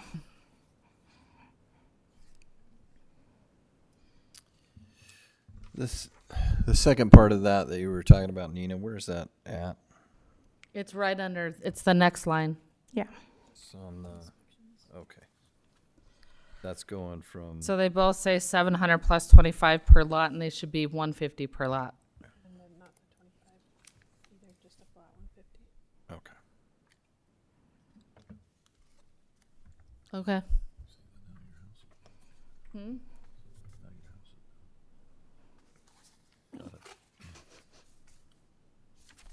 Okay, anything else? Nope. Thank you. Thank you. All right, I guess now we're ready for a motion. Amy, what were you saying about the motion? Okay. If somebody would make a motion to approve the ordinance and the consolidated fee schedule with the changes of the final per lot fee, 1 to 5 lots, 700 plus 75 per lot. Inspection per lot fee, 1 to 5 lots, $150. Inspection per lot fee, 6 or more lots, $150. Then, Can we just say so moved? wait. Let her finish. I- We could Then- have. The Saturday stock charge commercial groups, $300. The weeknight stock charge commercial group, $300. The concession building, $75 per day, plus $100 damage cleaning deposit. And then, adding with advanced archery, non-resident with the $55 fee. So moved. Okay, but if we have a public hearing on the agenda, aren't we required to It's have not a public public We've already hearing. had We the already public had the hearing. public hearing. It's an It says action. action on the public. Okay, we have a motion. Second. We have a motion and a second. So any further discussion on this item? Okay, we'll just do a roll call on this one again. Councilmember Saunders, Aye. Councilmember Call, Aye. Councilmember Schwab, Aye. Councilmember Morse, Aye. and Councilmember Dixon. Okay, motion carries. Thank you on that. All right, item 12, public hearing for the purpose of receiving public input on an ordinance regarding code section 10.99 for general penalty. So, this is a clarification, section that, when we went through before we went through the recodification, I became aware that we needed to make some clarifications in our, general penalty section.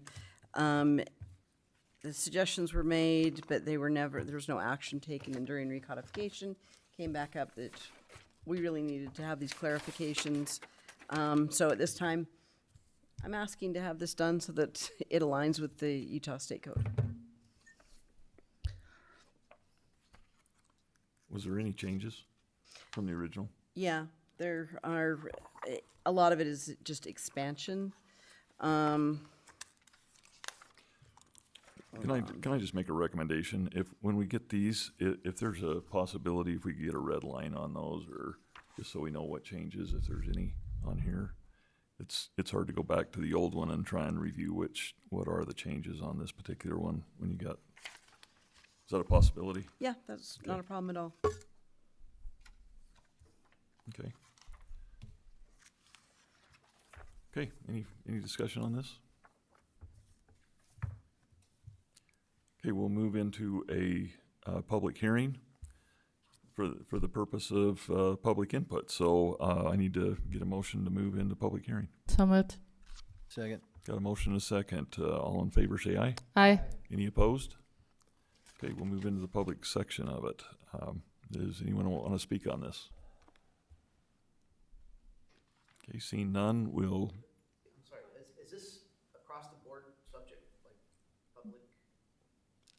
Are you No, it's for the section 1099 general here penalty. for a specific item? Yeah. We'll get there. Thanks. Okay, we'll move out of public hearing then. I need a motion for that. So moved. Second. Okay, we've got a motion and a second. Any further discussion? All in favor, say aye. Aye. Any opposed? Okay, we'll move now back into our regular session, and we'll go to item 13 on here, action on public hearing for ordinance 01-2024, an ordinance regarding code section 10-99 general penalty. Any other discussion on this, or I'm ready for a motion? Move to approve ordinance 01-2024, an ordinance regarding code section 10.99 general penalty. Second. Okay, we have a motion and a second. Any further discussion from the council on this item? Councilmember Morse?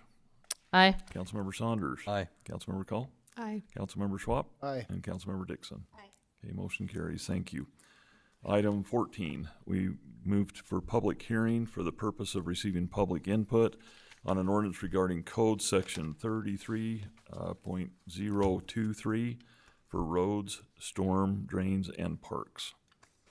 And I will need a motion to move. Do you want to do any discussion on this? Just real briefly, I didn't do a red line on this one. I did put it in the staff report as to what it currently reads, and that it just needs to be really reduced down in reference to what we've currently passed regarding the impact, the payment of impact fees, basically that as a conditional final approval of a subdivision plat or site plan, or as a condition for the issuance of a building permit for private, commercial, industrial, or public use development, the owner, developer, or builder shall pay impact fees which amounts have been set by ordinance by the city council. Probably on an ordinance like that, can we just cite that ordinance? Cite which You- ordinance? This one on here, is this the one that you just read on the back here? The one that, this is the language that we're asking to have put in there. The problem with citing to a specific ordinance with this is that when you guys go and change the impact fees, because you have to pass an ordinance to change the impact fees, it will change it every single time, and so having it list like this, you don't have to go back in Right, and amend the code. okay. All right, any questions on this item? We're gonna move into public hearing on this one. So we'll go ahead and get a motion for that. So moved. Second. Okay, we got a motion and a second. Any further discussion? All in favor, say aye. Aye. Any opposed? Okay, we are in public hearing for this discussion. Anyone want to come up on this? Okay, seeing none, we will go ahead and move out of our public hearing back to our regular meeting, and we'll need a motion for that. So moved. Second. Got a motion and a second. All in favor, say aye. Aye. Any opposed? Okay, we're back in our regular session, so we'll move on to item, let's see, 15 on here for action on our public hearing, action on ordinance 02-2024, an ordinance for 33.023 for roads, storm drain, and parks.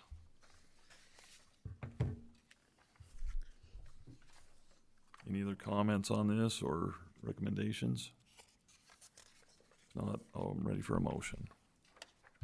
I'll make a motion to approve ordinance 02-2024 and ordinance 33 5.023 roads, storm drain, and parks. Second. Okay, we got a motion and a second. Any further discussion from the council on this item? Okay, Councilmember Call. Aye.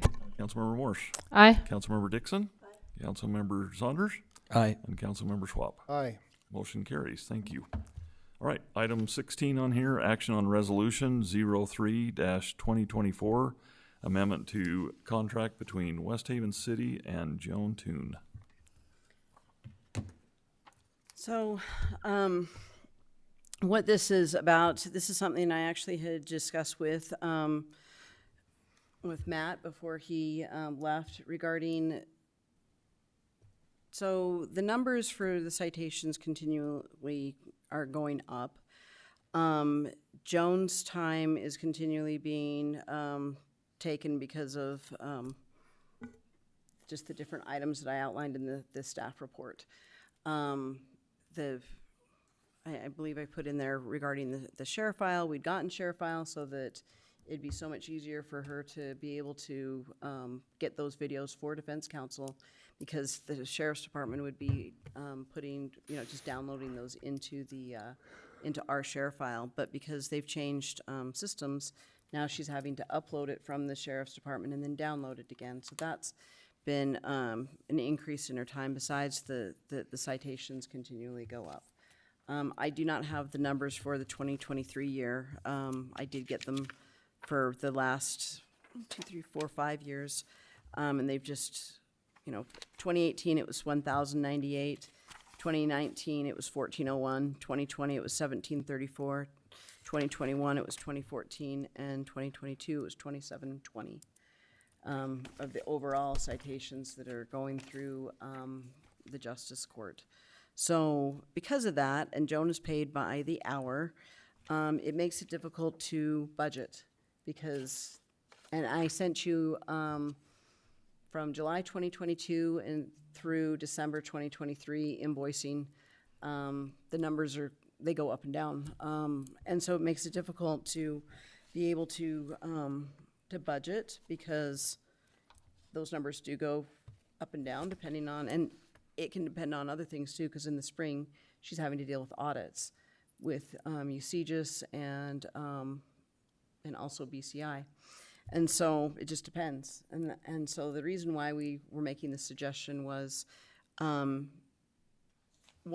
it's beneficial to both parties. Beneficial to Joan, because she's not having to keep track of the hourly, because even though the invoices aren't showing everything that she's keeping track of, like every single entry, she's still having to keep track of that, and then she lists them out by the week. But she wouldn't have to go through that. It's easier for the budgeting process, and being able to have that expectation. Because the last 3 years with the budget, it's missed the mark with what was anticipated versus what actually occurred. Amy, are we usually missing the mark up or down? What was that? Or is it both? Which way are we usually missing the mark on that? On the budgeting? That we're paying Joan more than what we're budgeting for. Okay. And that's the way it's been the last 3 years. Okay, thank you. Is there anything else on that from you? Unless, I just think- whatever questions the I think the one council thing I has. had a question on is, I think she's under contract, right? She's got a She- 3-year contract. She's a year and a half in. She is under contract. So, and then she's managed by the city attorney and the city manager, is that correct? Yeah. Okay. Yeah, I kind of felt like, I mean, I think it's possibly a good idea to do it.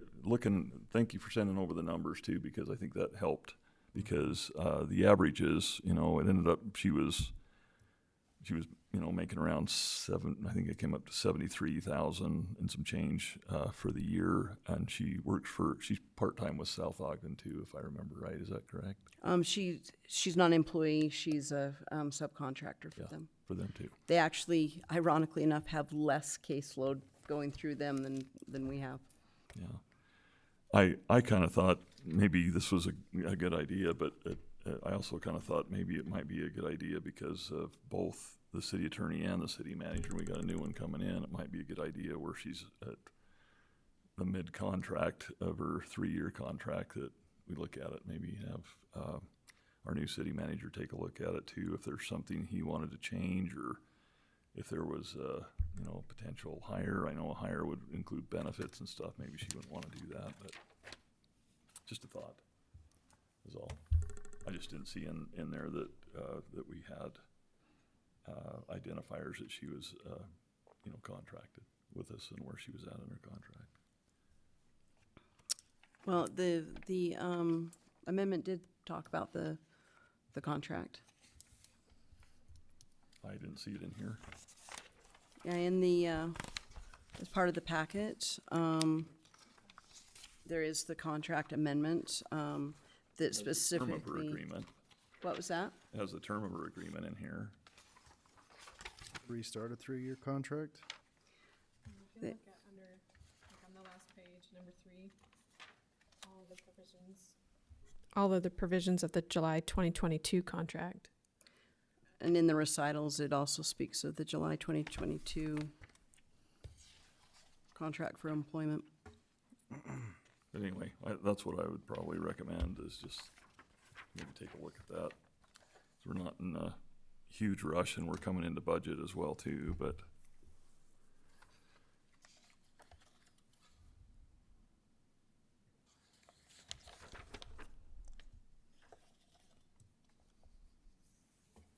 any other comments from the council? I don't see a reason to wait, or sorry, to make a decision right now. We're not underpaying her. She's being paid for every hour that she's billing for. So everything's good that way. I think getting the input of the new city manager would be important on this one.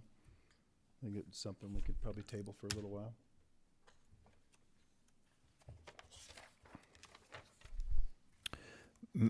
When you went through it, Mayor, what were we paying per month on average? Well, Councilmember Call and I both just requested some invoices and it came over as, I wasn't able. I saw that it came, but I wasn't able to kind of look through it. I mean, her high was in August of 22, which was 75.48, and her low was in January of, I hope I got that right, January 23, and it was 38.30.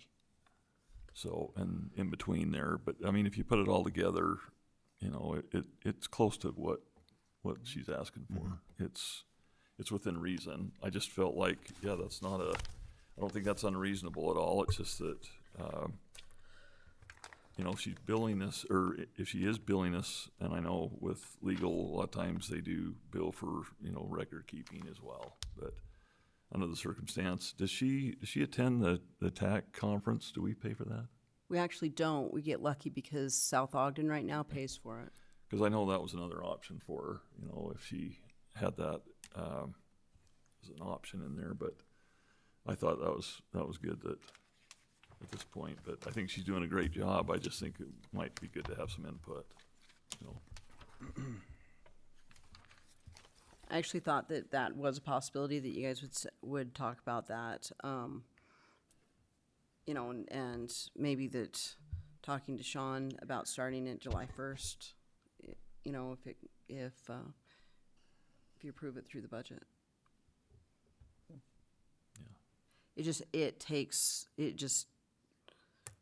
We've talked about it, like with my time, it sucks a lot of time to take and keep track of time, ironically enough.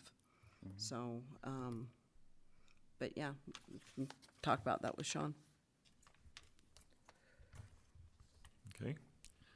Does any other council have any comments? If not, I'm ready for a motion.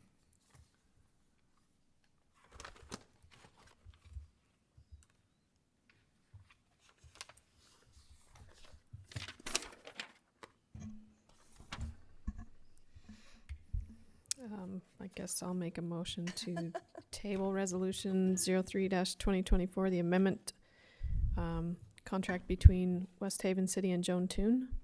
Second. Okay, we have a motion and a second. Any further discussion?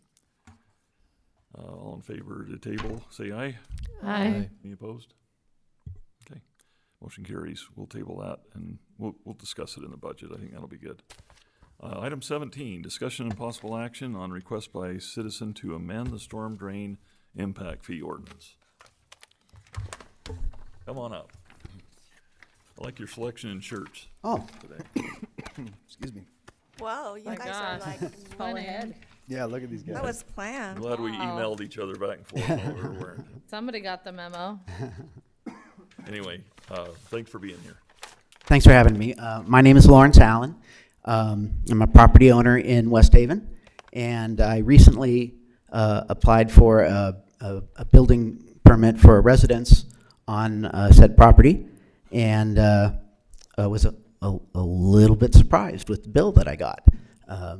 Very glad that it was approved, but I was expecting something based on the previously published fee schedule available online, which I understand is out of date at this point. I was expecting something in the $12,000 range, maybe a little bit less, and I was a little surprised to see it come in at $28,000 for a single-family residence. In reviewing the bill, one particular line item stood out. Based on the previously published, again, out-of-date fee schedule, that storm sewer impact fee was a set amount at $400. And the line item on my bill was $12,660 and change. And so I did some research. First of all, have you folks had a chance to review the letter that I sent in? Yes. Very detailed. Yeah. Yes. Is there some agreement that there's an issue here at least? Well, that's what we're trying to come to a Yeah. conclusion. Okay. All right. I'll try to be brief. I'm not going to read the whole letter into the record. I'm assuming it'll be appended to the minutes. But It's actually online. It should be online. oh, good. It is part of the packet, So I along think with all of the backup that you provided. Yep. okay. I should say that generally speaking, I understand the need for such an ordinance. There needs to be revenue to maintain our storm sewer system and to develop more infrastructure as needed as residents are added, as residential development continues. So I do understand that, but the current ordinance is not logically implemented in the calculation for the fee, and that represents an undue burden on folks who want to build on a larger lot. Case in point, the trigger as to whether or not this fee will, apply in anybody's residential permit bill is based on the amount of disturbed surface area or volume of earth excavated. But once that 500 square feet or 20 cubic feet of earth, once that level is reached, that figure no longer is involved in calculating the fee, rather it's lot size. And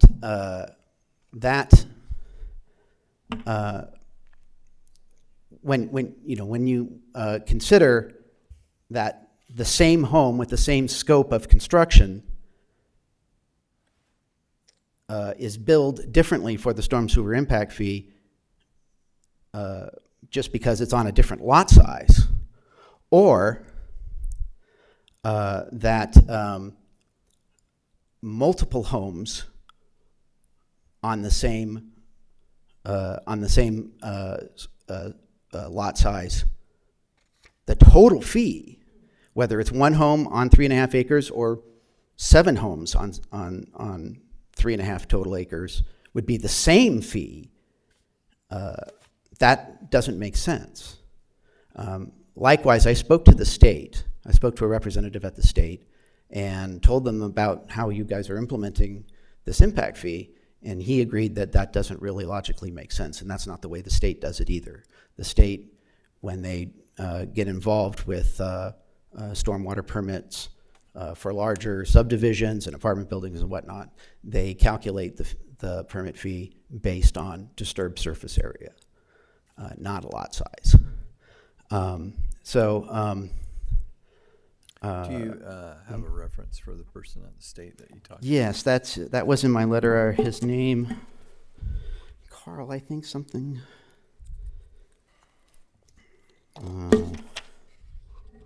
Let's see. Carl Adams. He's a stormwater specialist with the Division of Water Quality at the state of Utah. What was his last name?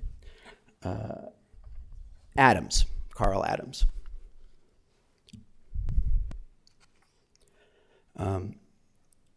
Just as a couple of actually, one other example. Right across the street from my property in West Haven, there is a 42-acre parcel for sale. Hypothetically speaking, let's say somebody purchases that property and wants to build a home, a single-family residence on that 42 acres. According to this ordinance, that line item for that home would be $148,000, resulting in a, $150,000 to $160,000 or more residential permit bill for that one home. And does that really make sense to anybody here? So anyway, I think do we understand the issue now? Yeah. Okay. I think it could be resolved by reanalyzing what the fee calculation should be based on disturbed surface area rather than lot size. The formula obviously would have to change to make sure that current and future needs are addressed in the revenue stream. Given that I wouldn't want to wait for a new study to be commissioned, and given that you probably don't want the expense or trouble of going through a new, commissioning a new study, I think a reasonable compromise, thank you, I think a reasonable compromise might be simply to cap the fee for a single-family residential building permit on 1 acre or larger at the 1 acre calculation. And then lots of 1 acre or smaller are not, once they're built on, they're not likely to be subdivided in the future. Whereas something larger than 1 acre has a better chance of being subdivided in the future, and then once it's subdivided, then you have the chance to collect additional fees based on presumed future applications for building. As I'm only applying for one structure on 3.5 acres, that, where hypothetically it could be 7 to 10 or more if it was subdivided into R2 lots, I'm sort of having a positive impact on future development by slowing anticipated growth. And I think there should be some deference for that, some consideration for that. Anyway, I've been here long enough. I hope I've made my point. I hope there's a resolution that we can arrive at that will be fair for all residents here. Oh, appreciate your example too on the 42 acres. That's that's helpful too. Does do we have some? some comments? Yes, unfortunately, you cannot do what he's asking you to do. Because of the way the state law states regarding how to pass impact fees, you would have to do a new study. And the new study would have to agree basically to do this other route. And frankly, I don't know whether or not Lewis and Young would, because basically there's two experts in the fields of impact fees. And while Mr. Carl Adams may be a stormwater specialist, he's not an impact fee specialist when it comes to how to do these. And, you know, there's very few companies actually that do the impact fee studies and the facilities plans. And you have to have those done to be able to move forward to So that's required by state law. that is how it has to be done. So you can't just make a motion tonight 'Cause- to amend the impact fee ordinance without doing a new study. Right. I'm sorry, there just is no compromise in this, other than if you ask, you know, unless you vote to move forward with doing a new study. And we did have the study done last year. It cost us, I think, probably about, what, $7,500? Something like that. And that would be what it would probably be to do a new one, because my guess is you'd have to put it out for bid, but you'd end up having to really ask Lewis and Young to take a look at it, because Zions will come back with, this is the way we suggested how to do it last year, this is how we suggest to do it this year.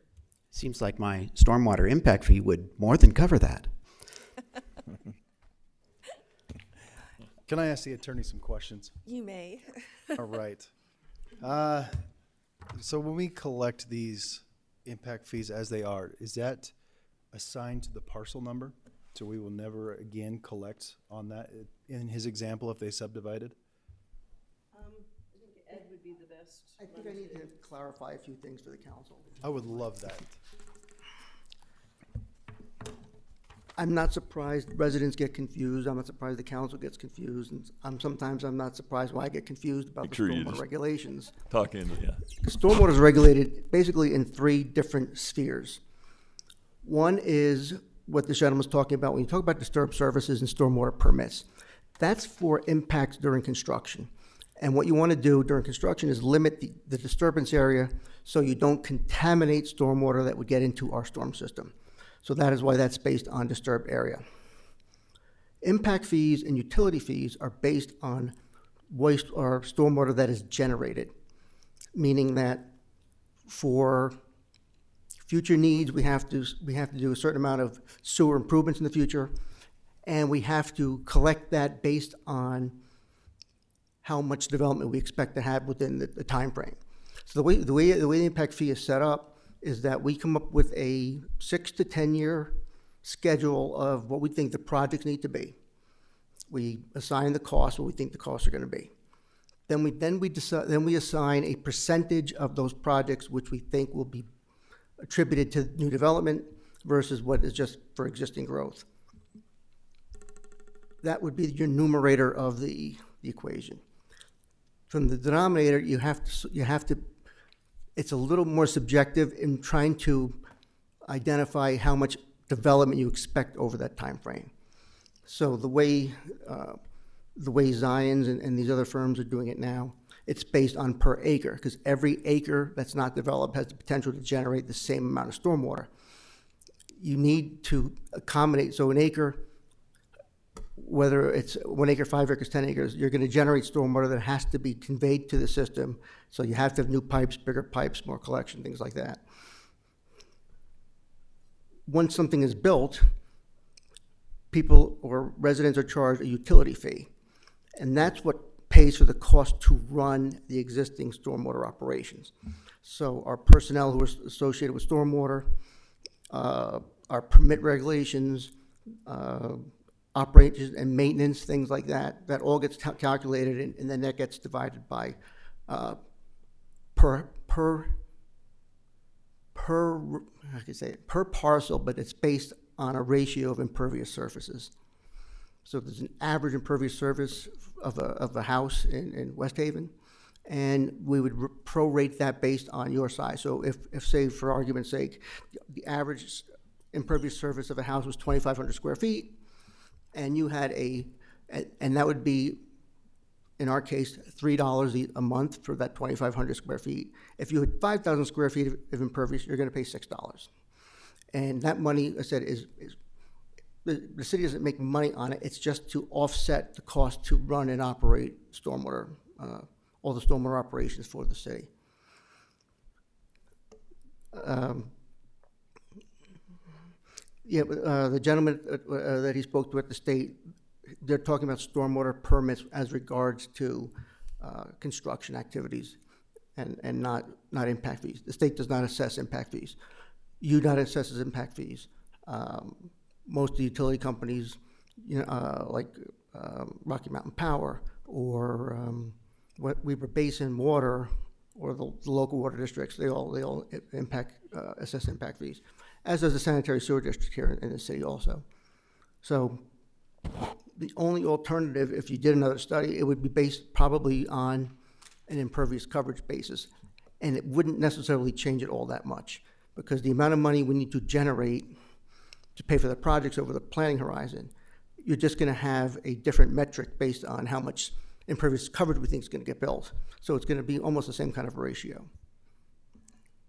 So Ed, I am not a builder, and this kind of sounds like algebra to me, but why is their impact fee so expensive? What is it about their property that makes this? It's expensive is relative. What you have to look at is what projects will have to be done to accommodate the growth.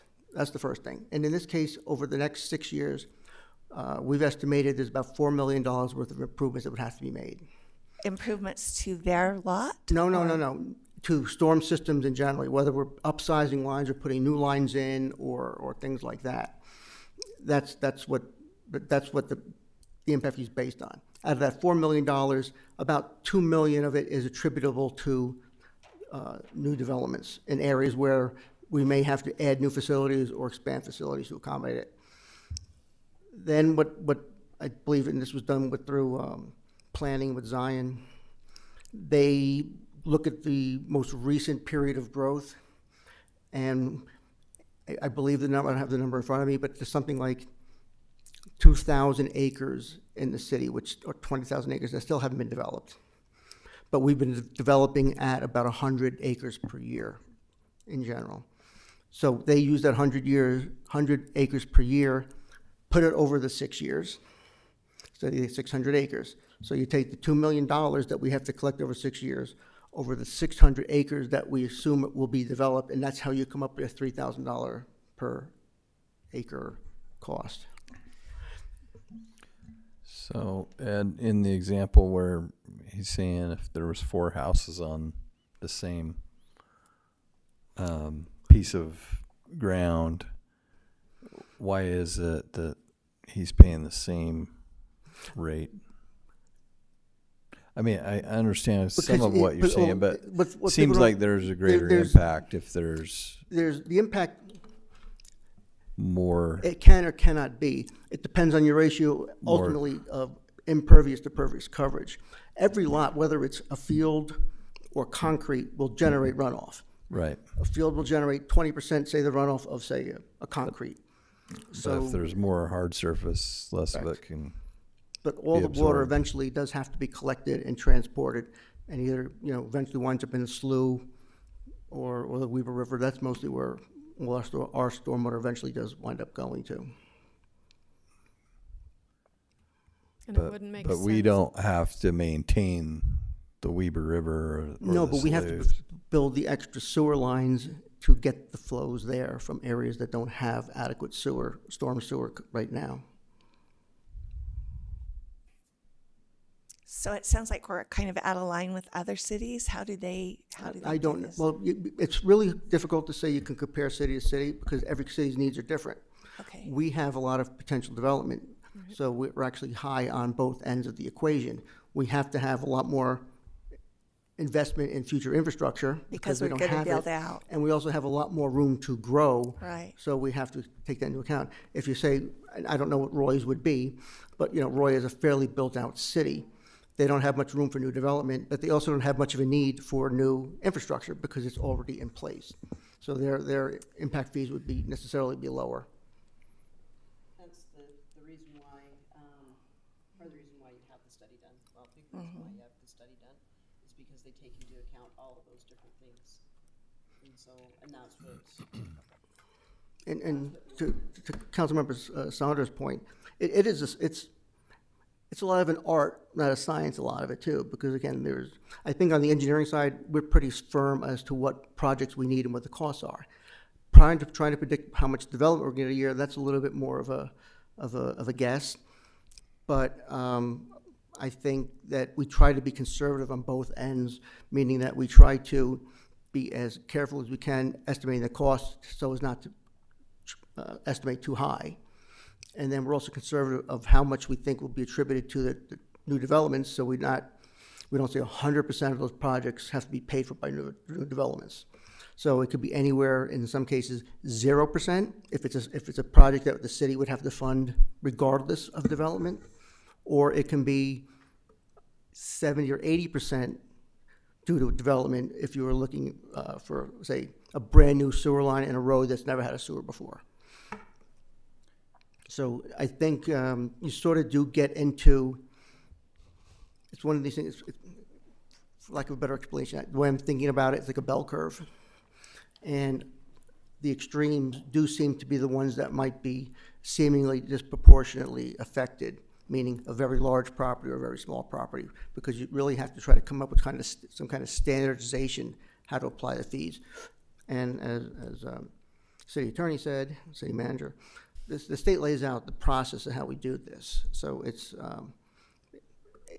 not really subjective from city to city. We all have to follow the same process. There's actually certifications within each report attesting that we followed these certain stipulations under state code. So we did it on the engineering side, and then Zion did that under the finance and how you come up with the fee side. So Ed, in your opinion, if we have this study done again, would it change much? I'm sorry?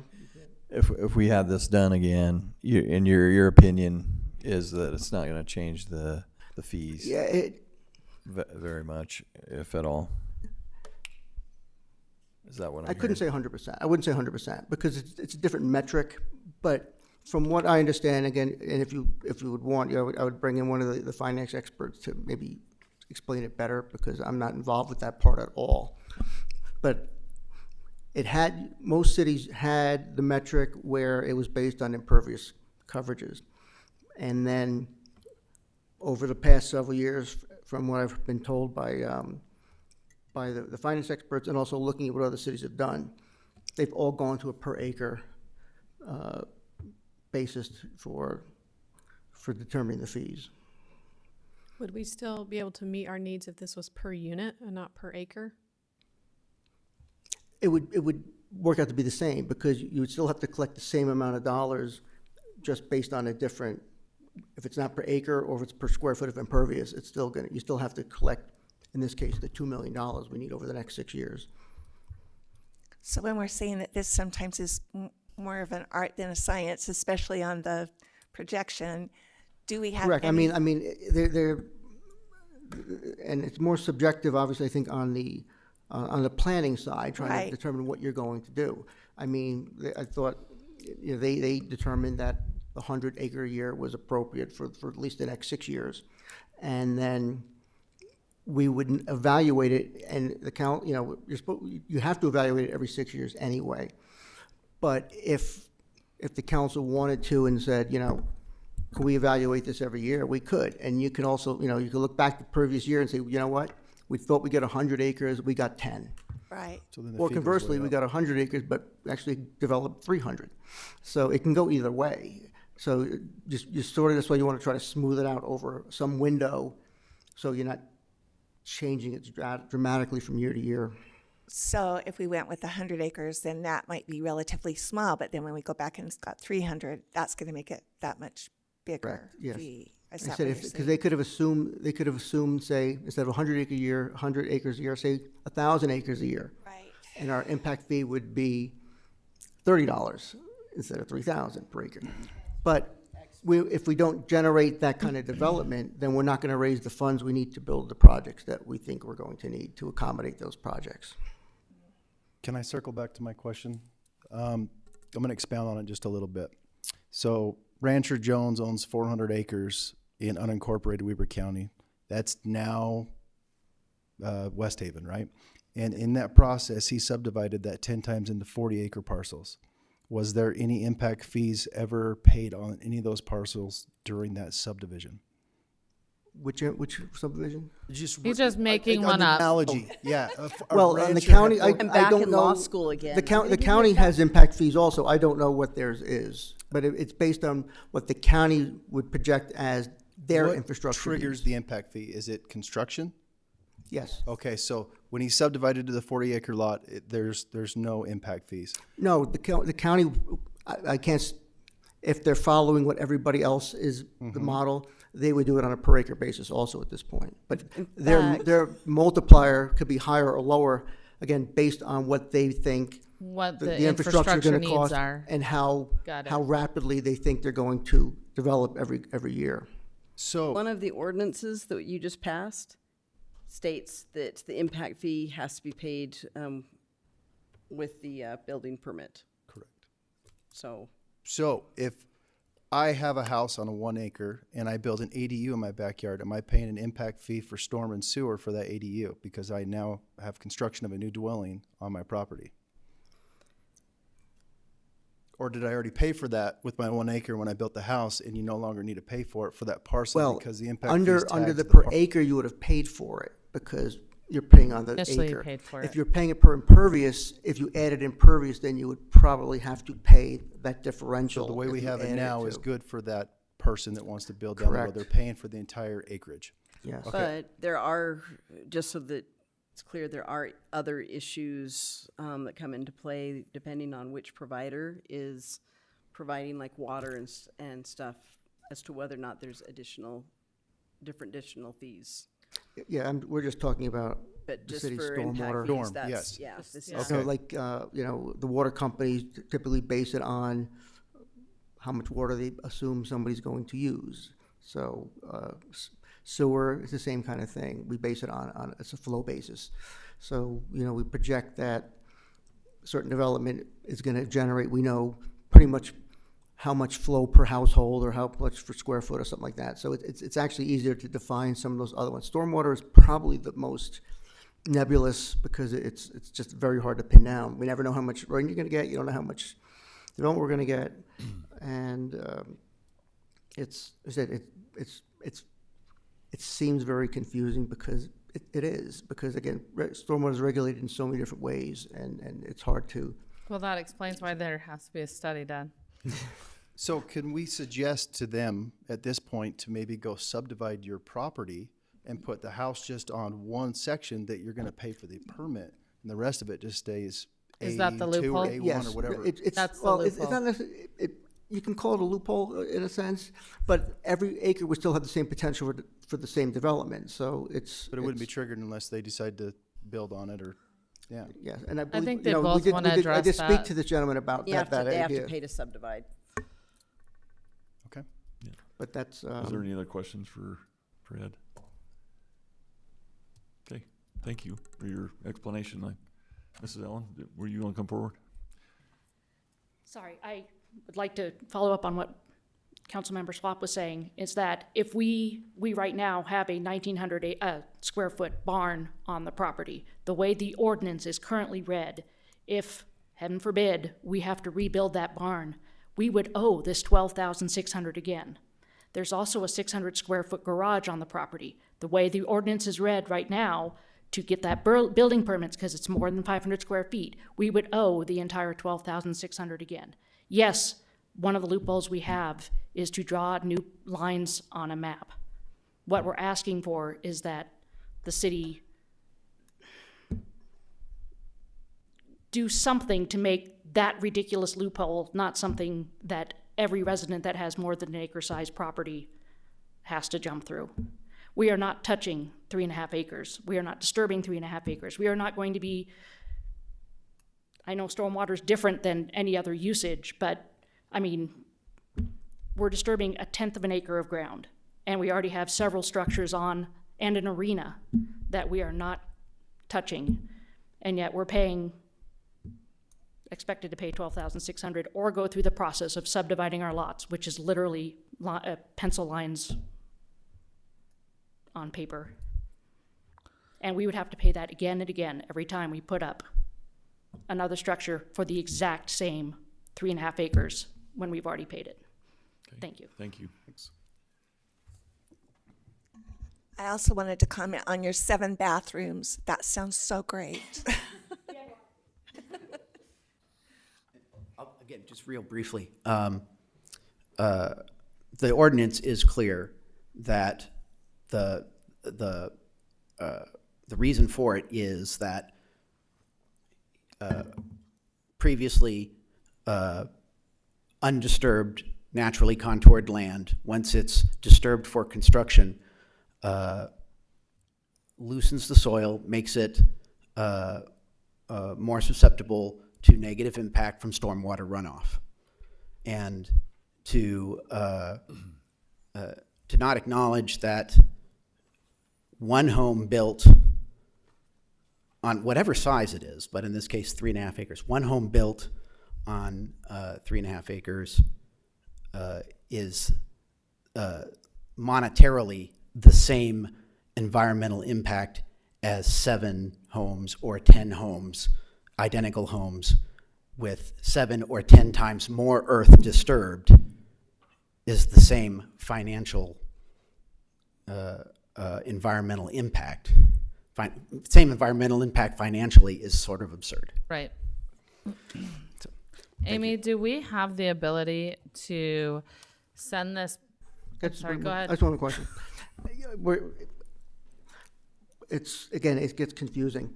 The impact fee has nothing to do with disturbed surface. It has nothing to do with environmental impact. It's about what physical infrastructure we need to physically accept and convey the flow. So 1 acre is going to generate 1 acre worth of rainwater if it rains. And that's the whole premise of it. It has nothing to do with how big of a disturbance you make. That's not what the impact fees are for. That's what the stormwater permit does, and it regulates it during construction. And those kind of fees, that's for just short-term monitoring and making sure they stay in compliance and not tracking dirt into our roads and not dumping dirt into our catch basins and things like that. So just to clarify, because I was going to have Councilmember Saunders reiterate everything you just said. Got it. Just to be sure, is there any options then under the state law with our ordinance that we passed a year ago? Is there any options that you see? And I'm not talking just loopholes, but just any options for us to amend what we currently have because of the cost of that? They think the only, to what Amy said, you'd have to commission a new study and see whether, I have to assume that that process would still be acceptable. So what I'm saying is that when you get our ordinance is very specific as to what conditions the council can modify the impact fees. And it's based on special conditions. It's based on somebody producing a report, essentially a different, a whole new study that would show how it would be different. It's not just, because what happens is if the council decides to lower it for one case, the burden shifts to people who haven't come in yet, because we still have to collect the same amount of money. So if you reduce theirs and it's all based on per acre, those people, so if you reduce somebody from 3,000 to 0 per se, that $3,000 for that 1 acre will get split or picked up by the other developments that come in. I think I understand that, yeah. So I think what I'm understanding then is that, it's a state compliance, and we're trying to, there's just not a lot of ways around it, I guess, at this point. trying to figure out how that comes in. It's just unfortunate. I think that, you know, we've got someone who wants to, you know, maintain a bigger lot in West Haven, and it seems like it's very expensive, you know, for them to build or to add to that property. Versus just subdividing it out and building. I don't know. People would argue against the way, say, if this was a sewer impact fee. If you have one bathroom, you would pay $3,000. I'm not saying it is, but if you have 7 bathrooms, you'd pay $20,000 because you're generating 7 times the amount of flow than the person with 1 bathroom. That's the relative impact. So you have to have more sewer capacity to accommodate a 7-bathroom house then. And stormwater, it's the same philosophical. That makes really clear sense, right? Because sewage makes a big difference between. I'm much more comfortable with I think sewage we all and stormwater. understand what you're saying. Yeah. My question, going back to my question for Amy, do we have the ability to send this packet back over to Zions Bank and have them just kind of analyze what's in this and compare it to what they gave us? And then come back with any recommendations or anything like that? I think you'd have to commission a new study. But I mean, here's the thing. You paid $7,500 or whatever it was to get the study done by experts, and that do it all the time. And you know, whether or not you want to pay again to have it done, I mean, that really is what it comes down to. Well, I mean, it doesn't make sense to have a new one done when we just had one done because it'll probably come back the same. I just wondered if. I think Councilmember Morse's question though is, can we go to them and just have them look at it, right? Well, I don't think we have a contract with them anymore. I think they fulfilled their contract. I mean, they might tell us no, right? You got to have another study. We could ask, but and we see what can they ask, say. Right? And see if they agree with this assessment or not. But you wouldn't be able to amend it off of just that. No. Right. But we Fair enough. get But maybe if they get an came back opinion. and they said, yeah, we see where this is coming from. Maybe you do need and then another the expert study. can say this is why it's not going to work or change. But it just, I think, I don't know. I mean, whether or not that is money well spent, I don't know, especially because, you know, Ed called. Didn't you talk to Fred at Lewis I spoke and to Young? Fred, and we also spoke with Susie's from. Yeah. And they probably do 90% of the finance or the impact fee analyses for everybody in the state. And so I guess the point is. Okay. And I think I said the only variables would be here is if we kept the current model based on acreage. All you can do is say to us, well, you know what, slow down the building, and we may not be able to get the infrastructure in place and lower that cost. Or conversely, we would have to hire or give a higher estimated development to bring that ratio down. In reality, based on probably current economic conditions, we're probably higher in terms of what we're projecting in terms of development than what we're actually going to get. Sure. So if you're actually going to base it on, say, the last year, that 100 acres per year may be now 70. So then your impact fee would actually go up 30% per acre based on that, because it's still projected to have to generate a certain amount of income to pay for the infrastructure improvements. So the other option, again, is to go back to them and if you want to do another study, and they can look at doing the impervious coverage basis. But like I said, and they'd be much more qualified to speak to the reasons why everybody went this way than I do. Again, I don't determine the policy. I'm just here to implement it. So. Okay. Mr. Allen, I'm going to give you one more little shot here, and because I wanted to ask you a question real quick on your timeline what's your timeline for building? Are you set to move forward? It's arbitrary, but there's a certain amount of convenience in being able to break ground in early spring. It works with the consultant that I have helping me in this project, but it's not a do or die thing.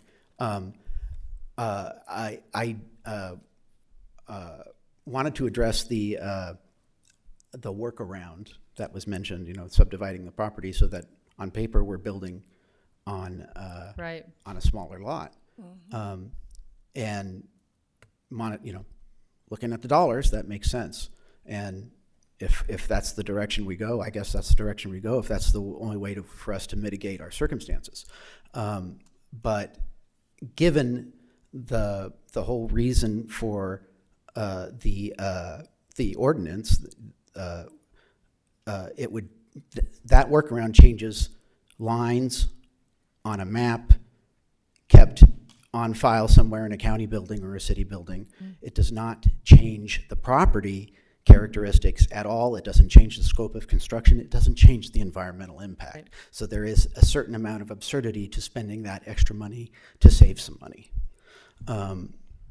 Again, the last thing, there's one more thing.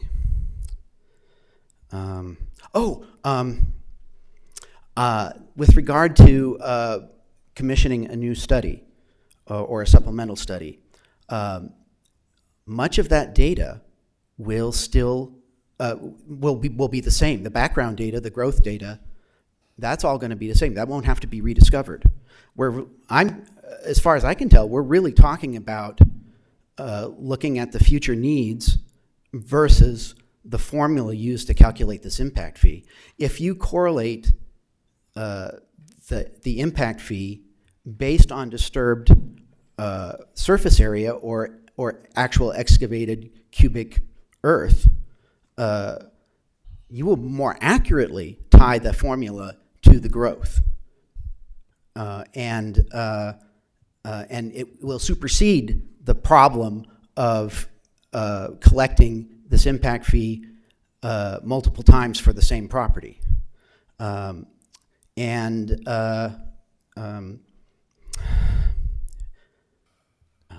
What's one other advantage of that? I guess that really sums it up, I guess. Maybe if you have it one more, but I think is the council really clear Yeah.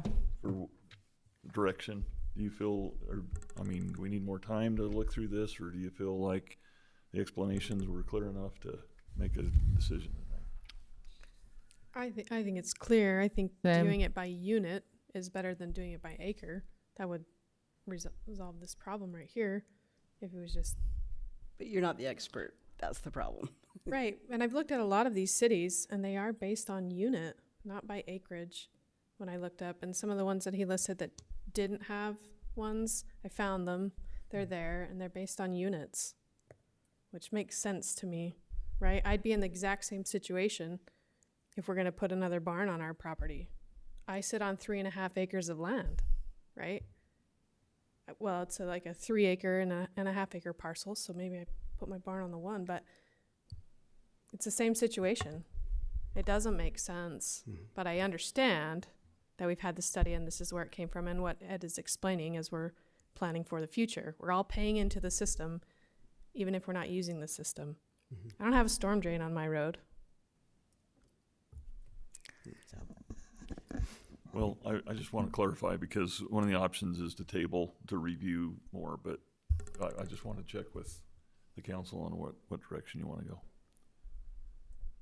I mean, I don't know if it's an option to just ask if there's any way to look at it without going through the full blown study, but if Amy, you don't think there is, then that's Well, based upon one, Zion's produced the study to begin with, so they made that's what their process is. And Ed has talked to Lewis and Young as to and frankly, I actually respectfully disagree with Mr. Allen when it comes to whether or not a new study would cost us $7,500. We're having to do new impact fees for study for Parks and Rec, and we just did one last year. That included, some other, and they're still charging us the $7,500 because of the additional facilities we're having to look at and other things. So that doesn't necessarily mean just because we did it last year that they wouldn't charge us that amount because of, especially if Lewis and Young did it, they'd be doing their own calculations and they'd be doing their own studies. I mean, we can certainly, ask them again, but like I said, Okay. this is totally a policy question. Up to you guys as to what you want, how you want us to proceed. Yeah, I think we all have a sad feeling about it because anytime you have to pay a lot of money, but it is if it's state required and we have to go through those processes, but I want to give, every option, a chance, but it's up to you guys up to the council if you want to, continue discussions on it, but if you're clear on it, whatever we need to move forward with and how you want to vote. So. And not to try to have the last word, I really don't, but I just want to, I hopefully if in an attempt to establish some common ground here, if we're starting with a minimum amount of surface area or excavation to trigger this impact fee, I'm thinking it would be consistent and fair to then extend the fee calculation to that same measurement of what is being disturbed. I think that's reasonable. All right, well, thank you. Appreciate that. We appreciate both your comments on that, and thank you, Ed, for yours. Council, what would you like to do at this point? I'm ready for an action if you would like. From my point of view, I don't think there's any action to take, so I wouldn't know how to proceed with that line item. I agree. Okay. I don't think there's an action to take on this. Okay. We got 2. 3. At 3? Okay. All right. Okay. Well, I guess that's where we'll stand with it. I would probably just recommend, if there's any other questions or concerns to get, with our staff, if there's any other things that you can work on that, if that's okay.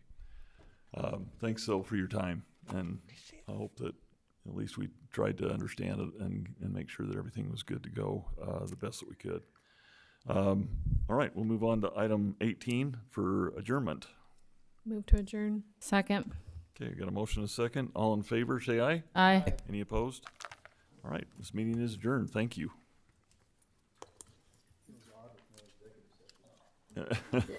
Did you want us to set one, for next meeting? No.